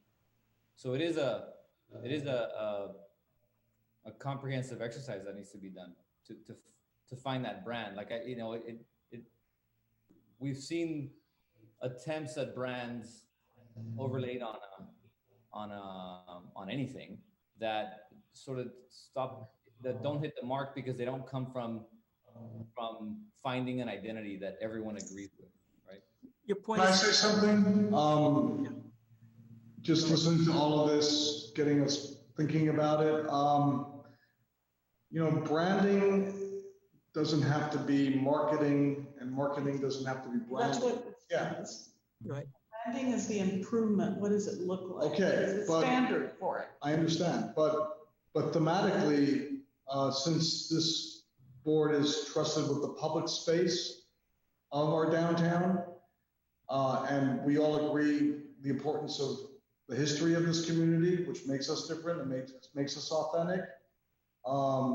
And we've got branding. I mean, we have a song out there called The Streets of Laredo, and that's what we're talking about right now. The Streets of Laredo. We're talking about some of the history we went over earlier. We're talking about our plazas, our public spaces. There's a lot here to work with that I think everybody can agree with on that aspect of it. Now, the visualizations of that, or the physical parts of that. So let's take that, but let's take Patty's comment as a comment. I'm not sorry, not Patty, Carol's comment as a comment, so that we can build it into the discussion that's going to come later. I don't want to have that discussion now, if you don't mind, Carol. Everybody's thrown out some great points and everything that I think need to be built into the next meeting. I'd like to hear from Patty. Patty? Yeah, I'm here. Can you hear me? Yes. Okay. 1 second. Okay. I guess my only comments, I'd like to have some time to study what we've been given. But my initial feeling is that we had always taught, I was under the impression that with the limited amount of funds, we would really only have enough money to do infrastructure improvements for like maybe a block, possibly 2. And if that's the case, I feel like it's kind of like all over the place now, as far as where our interest was when for the last year we've been talking about, I would say east of Convent, and we would wrap around, make our way to the Center for the Arts. And kind of now the discussion is going in different areas, and I'm a little bit confused about that. And then like, I feel like if it's something simple, like, string lights to connect this or string lights to, extend Iturbide's already developing bar district or whatever, that's fine, because that's cosmetic. But I was under the impression that infrastructure was only going to give us like 1 block. You're right. And that's why in there is nothing about burying the utilities poles that are there. So there's not one item that says that, because we wouldn't be able to afford it. That's right, Patty. So the original discussion talked originally. I mean, this was years ago when we first started discussing. This was the idea of an all-in everything, do everything on a square block at about $500,000, which meant burying this, taking off street, re-putting the pavers, doing the whole deal. So what Able City is now giving us is kind of a menu to select from given the budget. I think they've done a good job, Patty. They're telling us Zaragoza is what we're still looking at, but they're also providing us with ideas on what we can do if we went on to Iturbide and maybe chose the north side corridor. I really appreciate something Able City did here, that they did it without us, and we're not even commenting on it. So that's why I like this. We could have been everywhere. We could have been talking about connecting to LC. We could have been that's talking even further, about right? Everything. And they're all within the TIRZ, but we have to focus. They've narrowed it down to 3 small corridors, so to speak, with one in particular being focused on. And I think now it's our job to take, as Patty notes, what your comment was very strong. We do need to get this. We need to look at it again. We need to let it soak in. Look at the menu of costs, and let's go back to Able City and give them comments based on what they've given us to prepare for the next discussion. Okay. I'm sorry, and Patty, please continue. The only other thing is that I feel like, Viviana, I was on the road for 90% of this call. So my connection was spotty, but I heard one mention of Convent. And to me, Convent is the main one that people go from north to south, especially if you're coming from the south. So that was another thing that I was like, okay, if we're going to do cosmetic stuff or something, that one isn't really even really being discussed. Good point. Thank you, Patty. Able City. So there's something to look at. Well, absolutely. We were, we really looked at what the comments have been on the streets and some of the motions that were made, and there was discussions on street, like when y'all did street tours. So we based it on that. However, that doesn't mean this, what you saw is, that's the whole point of the polls and all of that stuff. I did mention that, I'm not sure we can do it now because I'm trying to make sure that we can. I thought we could. I understood separately, maybe we can't, but anything having to do with canopies and things like that, that would really help on Convent. Okay. But You know, I those think kinds that's of things. I don't know that's a discussion to be had now, Okay, Viviana. we'll because- take it into account. Yeah. Okay, Kirby. thank you. So I've heard two streets mentioned today that weren't presented, obviously, Convent and San Bernardo. So should we, do you want to settle on adding those two to the mix? No, what I meant was expect to receive comment on those streets Okay. as something that we might, in other words, board members, if you feel a focus needs to be there, you need to make that comment in your comments in response to Able City. Please add that. Kirby. Yes, just wanted to say again, thanks, Able Cities. Another thing I liked they did here was to put some preliminary cost estimates so that we're not just talking about ideas, we're framing everything within the realization that we have some limited funds. And you know, however the board decides, you know, where I'll be supportive, both as a board member, but also in the position of the city, helping as much as I can with information and helping to guide the board with other things that the city's planning and other organizations that are involved downtown. And I think one of the interesting challenges we have, you know, if we had a downtown that was on the up, we wouldn't need a TIRZ. You know, a TIRZ, the idea of a TIRZ is meant that you have an area that's in need of redevelopment. It needs some injection of some funds. And if you look at the market study for the TIRZ, what you'll see is from the mid 2000s to the time of the study of the TIRZ, which was 2016, 2017, that the TIRZ boundaries, if you took the value of the property in the TIRZ, the total taxable value, that it was negative every year, or at least the vast majority of those years. We had a declining net property value in the TIRZ. And part of that was because some properties were taken off the tax rolls because the city and the county have been purchasing property downtown. And part of that is because there's just a general decline in a lot of the properties.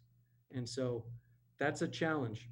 And one of the challenges as well going forward is that the study, using the best information at the time, predicted that that would level off and then it would start to increase. But we're in a situation now where we might see those same trends continue, the city continuing to purchase property downtown. We just bought one here, where I'm at. We just took something off the tax rolls here, me and Arturo. But as well, we're probably going to continue to see tax valuations decrease, you know, just given the climate we're in. So that's the challenge we have. We have got a choice where, okay, we either spend some money, we would bond for what little we can and spend it all at once, or we spend it as it comes in. Right now we have 800,000. We're getting a couple hundred to 300,000 a year. My only comment would say, as we're thinking through this, if we spend this money in a large area on little things in a lot of places, it's going to be very difficult for us to measure, well, what was the impact of that to property owners? Did it spur any kind of development? Did it swing some things up? Did we have an impact on any part of the TIRZ that made property values start to increase and businesses become interested in an area and buildings get renovated and new businesses come in? Whereas if we target an area, whatever that area is, whatever as a board we decide the best area to spend it in, if we're more targeted, then we can say, hey, that had an impact. We fixed up this block on this street and boom, a couple businesses came in because they really liked. Then we know, wow, that was effective. Let's duplicate that. Whatever it is we decide to do. And Viviana, we have some flexibility in some of the non-capital improvement expenditures that have been allowed. And like I said, TIRZ is an evolving thing in Texas. And so, you know, there may be some new things that happened in the last year or two with the legislature where we can get a little creative. But for the most part, we're talking about public improvements that can be made. And so that I think are just things to consider. So the way I understand it, just like 2 seconds here, is that, like, for instance, you know, when community development had their facade improvement grant, like, you can match funds with them because you're matching funds with a public entity. That's what I understand, like you can put that together. It's something to research and I will do that for the next meeting. Yeah, and where the legislature has allowed the interpretation to open up is that if what we're spending it on maybe is on private, but it is for a public good. A good example of that is some cities, stretched into a gray area of affordable housing. And they weren't necessarily public projects. They were private projects that got public funding for affordable housing. And so they were privately owned, but it's affordable housing and TIRZ, some TIRZ monies were spent in other cities on that. It was a gray area, but the legislature decided, yeah, that is a public good. Affordable housing is a public good. So, but the idea is that TIRZ money is public money spent on public good, public property for the most part. And so not to fund individual properties. I wish it could be, because that would be nice to have a facade grant program, but we'd have to look at something like CDGB funds for that, not TIRZ monies on that. Very good. Are there any other comments from the board? I'd like to wrap this up. We wanted to be at 2.5 hours and we're a half hour over that. Any final thoughts from any of the board members? No. Tina? Arturo? Oh, I'm sorry, Tina. I know. I'm sorry, Tina. I honed on you, but I should have said Jose. I think Jose's gone. Oh, okay. If you met Mr. Castillo's still on. Oh, he's back. I'm still on. Do you have any final thoughts or comments, Jose? No, I think we need to decide where we want to do the improvements, whether it's 1 or 2 streets or is it all over the downtown area. But I will keep an eye for. I guess we just need to keep in mind that we only have 865,000 to spend at this point. Very good. So then, Able City, I think we understand what's next, right? We received the presentations. We'll add comments to them, send them back to you, so that becomes then the discussion for the next meeting, more board guided, but we're still going to need you to help facilitate it. But it's going to be the board, discussing the various ideas and things that you've brought together. Does that make sense? That makes sense. And please, make it, don't get bogged down with, okay, here's what it costs over here. Can we do it over here? Just, tell us what you'd like to see and we can see how we can, put it together. Because these numbers are just. These are programs and we can put different types of programs together. There's one thing. Throw it at us. Are you still in communication with Marsh? Yes. One thing I would like you to ask him, and this is a gray area, but maybe in the last year or two, maybe some other city tried it. Mm-hmm. Has a parking garage, a public parking garage, been built with TIRZ money that they were allowed to do a parking share agreement with housing? And the reason I ask is because I think that's the only way we could really consider maybe teaming with the city or the county if we were going to have some kind of impact. Not saying this is what we're going to do, just as an option. If we were going to have some kind of impact on market rate housing, which is, we've got a lot of affordable housing in downtown, but we haven't really seen any market rate come in. Imagine there was some parking there available, but we can't do that with TIRZ money. But could we help fund a public parking garage that then there was a parking agreement for residential to use? If you could ask her about that, I'd No, we Very good. Okay.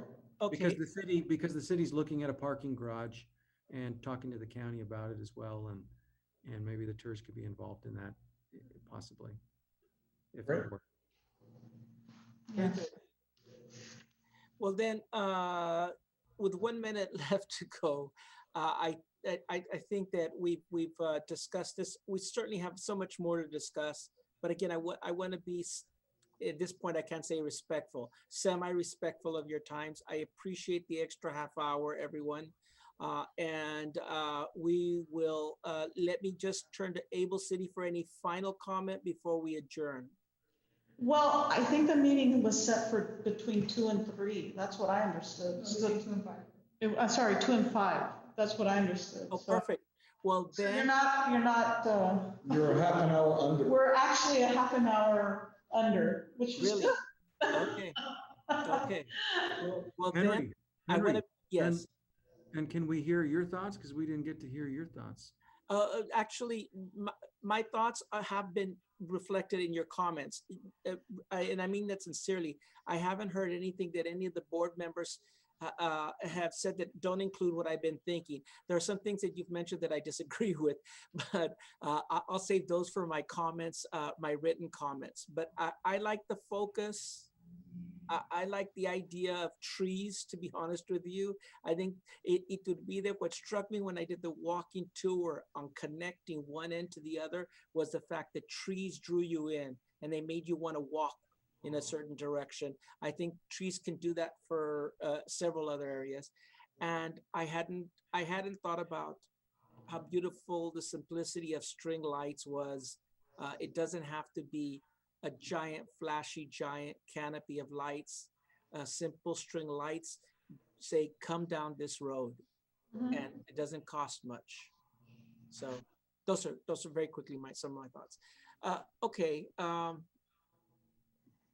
So I'm sorry, I didn't mean to end so early, but I really did think I was eating into people's time because I thought we had said 2 hours. So unless anybody's dying to make any more comments. I'd like to make another comment. Yes, Carol. Well, I'm wondering, because I really have no idea what the answer is, if for our next meeting, if Able City could provide some kind of, the way you did those cost estimates, I know they're variable, but what would it take to create some standards and guidelines, or, and I guess I'm not sure how to go about it, but it has to work with the city, right, to create those guidelines. What kind of cost would it be to create the parameters that improvements could be made, like you said, the type of lighting, the color of lighting, the type of pavers, the whatever, the windows, whatever the guidelines for improving properties in downtown, existing properties, I guess. And I guess for public improvements, would I safe to say that we can focus on the public improvements guidelines, not so much the architectural guidelines, but the public improvement guidelines? So I will send you, Carol, the you like the lamp district in San Diego. I'll send you the guideline. Sorry, they're standards, not guidelines. Well, so my question is, what kind of cost is it, or what kind of process? We'll look into that. Yeah. But we're doing the right things first, by the way. You have to really kind of imagine what you want to do and get kind of honed in on that, and then you can develop the standards for that for that project, because it lives on beyond. Right. I would only add to that a caution here. Again, we've been told what the budget is and how much we have. Please, let's be very careful that this doesn't become one of those projects when the bill comes in, 50% of it went for administrative production of material, and it just doesn't look good. It won't sell with taxpayer either. We just need to be very careful. Henry, if I can add to that, Carol, if I understand what you're asking, you're saying we would be nice to have development standards so that when things are done, when improvements are done, public improvements are done downtown, they're consistent in how they look and how they're designed. Is that what you're saying? Exactly. Yes, that's a good idea. And that's maybe something we can address in the recode that we're working on, Mario, but that is not something that we could use TIRZ money to pay for. That wouldn't be considered administrative costs with the TIRZ. That would be considered a planning study, and we wouldn't be able to pay with that with TIRZ funds if we needed that. But that is something we've thought about and something we're looking at when we're doing recode. We haven't gotten to that point where we have special districts with special standards, well, per se. But, and then of course, the challenge of course is, even if today we started and we were consistent in all the improvements we did downtown, because this is a city that's 300 years old, there is always going to be a patchwork of when a street was done, the width of it, and what was used for materials. And it would take us probably 150 years of improvements to get to a point, if we started now, started being consistent, where we'd have a consistent look on all of our street right away. Yeah, I guess I'm not talking about creating utopia, right? But just like from going forward, so that like the pavers, those different pavers, just some of them are look better, right? They've a lot of them have already stood the test of time, and maybe, I guess like Mario said, the public improvements, right? And we're not doing stamped concrete here and then. And that's a point we'll A take. guideline, right? Yeah. Guidelines. And so I see what you're saying, Kirby. Thank you. That's more on the planning on the city and not for the TIRZ. But it's a point well taken. Like on the pavers, I mean, if you're a big enough city and you create a guideline around the brick, the manufacturer of the brick is not gonna discontinue that brick because it's a standard. So you have to look at what other cities are doing, and maybe there's just you have to rely on that it's not discontinued, which is what happens sometimes. But it's important to have them because that starts that could affect the continuation of something being in stock, and the fact that you have the standard. Just a side note on that.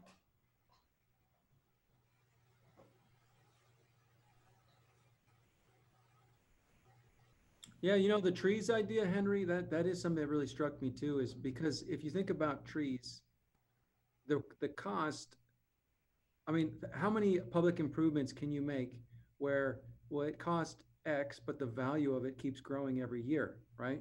Yeah. That's the unique thing about trees, is we could put in young trees in many places at a relatively lower cost, I mean, within our budget range, and the impact now is not big. But the impact in 10, 20 years could be massive if you've got a tree canopy. I think Arturo tells me about the Main Street program that they use CDGB funds for to do Eat Street. And I saw a picture the other day of Eat Street before what they did, because, as somebody new that's only seen Eat Street, only sees it now in its current form. That's a huge improvement. And then when they put those oaks in, they were smaller, but now it's beautiful. So I'm that tree thing, the tree, trees are, I'm warming up to I like that. Yeah. The trees are also, I think I've heard some of the people at the city have the concern that with beautiful trees comes maintenance, and the trees need to be watered. So there needs to be a program in place to water them. And maybe just like at the entrance to Plantation, right off of McPherson, they have a beautiful entrance they're changing those flowers 4 times a year, 5 times a year. The city's not doing that, right? None of that comes for free, and someone has to water it and plant and replant and do that. So the lack of the group that's going to do that for the community of downtown, I'm hoping that it gets addressed sometime soon. You're exactly right, Carol, which is why if we plant trees that require higher maintenance, like oaks, and that, it's sad. I walk around downtown and I see so many they use the iron ring planters that they haven't opened up. And so a lot of those trees are going to die because they're already starting to choke. And it's just a few more years. It's on some of those, it's too late. The tree's going to die. And so if we choose the right trees that are low maintenance, then there's a better chance they'll live decades longer than if we go with something like oak or something high maintenance, that's high water, high, Well, those Mexican white oaks, that's not the oaks that we planted, but the ones that are there on Zaragoza Street. If those are Mexican white oaks, they have been there for decades.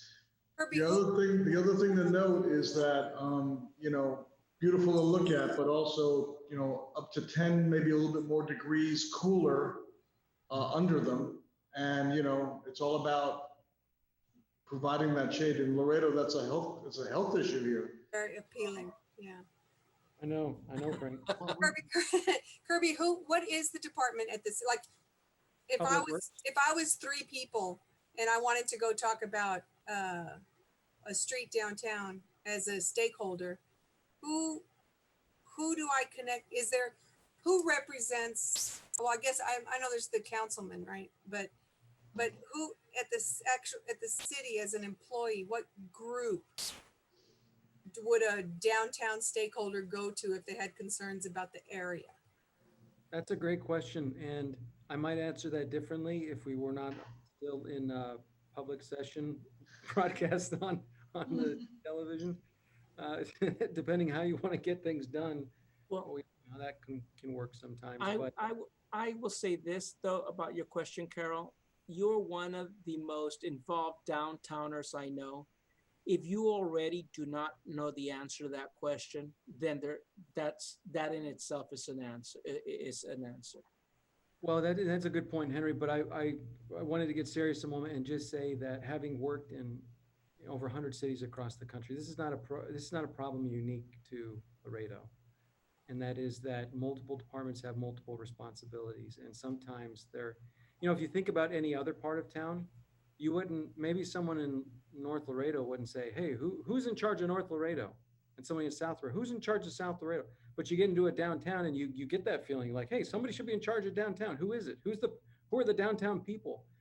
And we think about that because we think of it as a place, which is good. It's really good that we do. But unfortunately, it's multiple departments have multiple different responsibilities that sometimes overlap or sometimes, or it can be at odds. And that's why we do need something like a management district, which is something that Viviana and you can tell us all about how we've tried and we're still trying. And we do need that center, that locus, that organization that kind of takes the lead on that. And in most cities that have an active downtown, it is a management district. That is that. Correct. What we need, Kirby, an MMD. It's what we need, and I've never really gotten the great answer of why we haven't activated it yet, and I'd like to hear that sometime.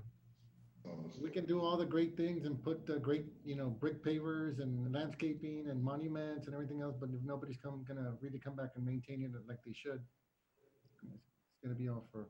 Right. There's not that many Arturos in the world who actually care to do it. There's one too many. That's my count. Thank you, Kirby. Okay. Well, sensing that the discussion on the topic has been we voiced our opinions and ideas on this, and having a feeling that we know the direction we're going to be moving in. And Able City said yes to the question of, do you understand what's next? So all you need to do is select a date. Shall we, the 2 weeks from now is the next board meeting. Shall we make it another I did have to let you know that the next board meeting that's scheduled for August 11th, there's going to be a conflict with half of your board. The city budget workshops actually begin on August 11th. That meeting is scheduled for 5:30 and our workshops will begin at 5. Okay, so maybe we try it a day before or a day after. I don't know how many days this works. It depends on each city. I haven't worked for the city of Laredo. I would suggest anytime after the budget. I would suggest anytime after the budget meetings, and me, Kirby, and Jose are going to be pretty engaged with that stuff. So. And the budget workshops begin on the 11th. They're scheduled the 12th and the 13th. So they usually take about 3 days. Yeah, if we could consider any time after that. I'm sorry. Give me the. Can you repeat the dates again one more time? August 11th, 12th, and 13th. So Tuesday, Wednesday, and Thursday. Yeah, and so you'll definitely be prepping for them the day before, because that's your job as city officials, is to be getting ready for those. So do you feel you'll be in a position to meet the week after that? Board members that are city officials as well? Yes. except the 17, which is another council meeting. Right. But Yeah, how about Tuesday, the 18th? that might. Able City, does this give you enough time to digest everything we're going to be sending your way? Um, Well, it depends when we're getting it. and it depends what you send us. And when we get it. You know, when do we get it? So let's say we send it out. Let's say everybody gets Tina, if you can help us send out a copy of the PowerPoint to everyone on the board that Able City showed us. And if we get it in the next couple of days, then we have next week to mark it up. That's August 3rd through the 7th. And then you can digest it from the 10th through the 14th because we meet on the 18th. Yes. I do see that Ms. Leslie from Able Cities did share the presentation while we were on the workshop. So let me know if anybody didn't receive it, and we'll forward that to you all. Very good. Just a week from getting the. Thank you, Yeah, we need a full week after the conference. Yeah, just to work on, to be ready for you all. So that's what I'm saying. The 10th through the 14th is the full week, no? So when are we getting the comments? I mean, we don't get a weekend? You know, what I mean is that we're commenting from the 3rd to the 7th of August and send, in other words, we have a deadline of the 7th of sending them in to you. Okay.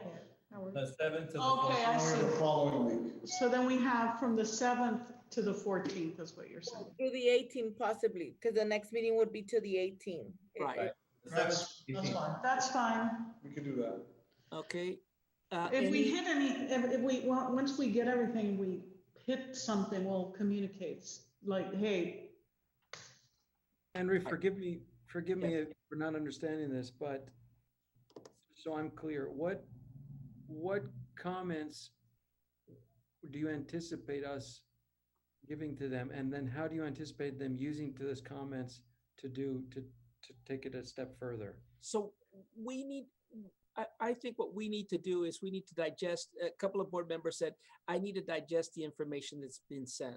So I think our comments, although several of us made comments at this meeting, this with the presentation just being made. Sitting down and reviewing the presentation one more time, the budget part that was presented, the corridors that were presented, and then just start putting together ideas. And I'm going to. Can I just ask a question though? But it really does depend on your comments. But because if every board member has a different idea of what they want to see, we might be back to kind of this presentation again, we're not quite, but or adding more. Like, you know, we've heard other streets being. Well, that's what he wants to get that's to. the point. That's the point. And that's why in answering Kirby's question. So I'm going to use Patty as an example. So Patty has said, I didn't hear enough about convent. I think that some of the funds need to be spent on convent to do X, whatever. But the point being made that I didn't hear enough about that there. So then we start talking about convent maybe as being the north-south corridor that's developed rather than Salinas. But that discussion has to be, we need to throw in our thoughts about this. We've been given, so Kirby, let me take a step back and let's build the parameters because I think you're hitting it on the head. So we've been presented with Zaragoza, Iturbide, and Salinas primarily. And ideas on what we could see growing there. A couple of board members have said, I thank you, that's nice, but what about convent or what about X? So now's the time to speak up because we've done a good job of narrowing this. Remember at one point, and maybe, and you won't remember, Kurt, because it predates you on the board, but the talk was this big on this much. And I think the fact that we've gotten to focus on specific areas, primarily because of the budget, this is a very big deal right now, especially for those of us, you know, I think Patty and I are probably the only two that are still from the very beginning on the board. This is incredible that we've gotten to this point. But now we need to see what we see. I like, and let me use an example. I like Arturo's comments. He said, hey, they may not have been the best railing on the streets, but I don't think we need to spend the money to take that out. That's what we need to hear. If not, we may move forward and say replace all the rails instead of add to the rails or improve the rails. So that's where I was going. And now I don't know if I'm answering your question. That's very helpful. Thank you. Now I know a little bit what you're looking for and how that will help able cities, so that I'm hoping the next time we meet, we're spending the bulk of the time talking to each other, and they can maybe refine a few things and provide, but it's more the discussion. And, you know, just going back 1 second, that you made me think of a great example. As someone who loves to bike and use active transportation, walks to work, bicycles all the time, I'd love to see this money being spent for active transportation, bicycle lanes downtown. But the reality is that probably won't encourage any new development directly. It won't lead to something more. It won't lead to a, you know, it may have a positive improvement on the city, or maybe show an example for the city of something nice, but that won't spur private development. I disagree. No, Frank. There's a book called Bikeonomics. You need to read it. I disagree. But in the short term, might actually have the opposite effect. Might take on-street parking away. Might actually hurt businesses and the potential for businesses to locate. So for me, I'm not saying for the rest of the board. For me, I'm going to be looking at projects and ideas how we can spend these funds that will spur development. Because if we do that, then we're starting to increase property values, and then that brings more money into the TIRZ that we can then use to spur more development that can bring more money in the TIRZ to spring more to the, you know, and then it grows. Exactly. The idea of a TIRZ. Exactly. Great. Very good. I think on that note, I obviously as chair, I need to ask, are there any final thoughts? But I think that was a nice final thought. But let me open it up. Very good. Sensing none, I'd like to entertain a motion that the meeting be adjourned. I'll make that motion. Is there a second to the motion? It's been first and second, and all those in favor signify by saying aye or waving your hand. Aye. All those opposed, same sign. There be no opposition. This meeting will be adjourned. We have our next meeting set for the 18th of August. You have 1 week starting now till the end of August 7th to comment on and submit your comments to the presentation to Able City so that they can turn it into something we can work with and refine the discussion. Thank you very much, everyone. I appreciate your time and your energy. Henry, Carol, Patricia, thank you so much. You know, the rest of us here, it's our job. We're getting paid to be here, but you're here because you care about your downtown. Well, we all do, but you know, that's your only motivation here. And thank you all so much for your time and volunteering. Of course. Thank you. Thank you.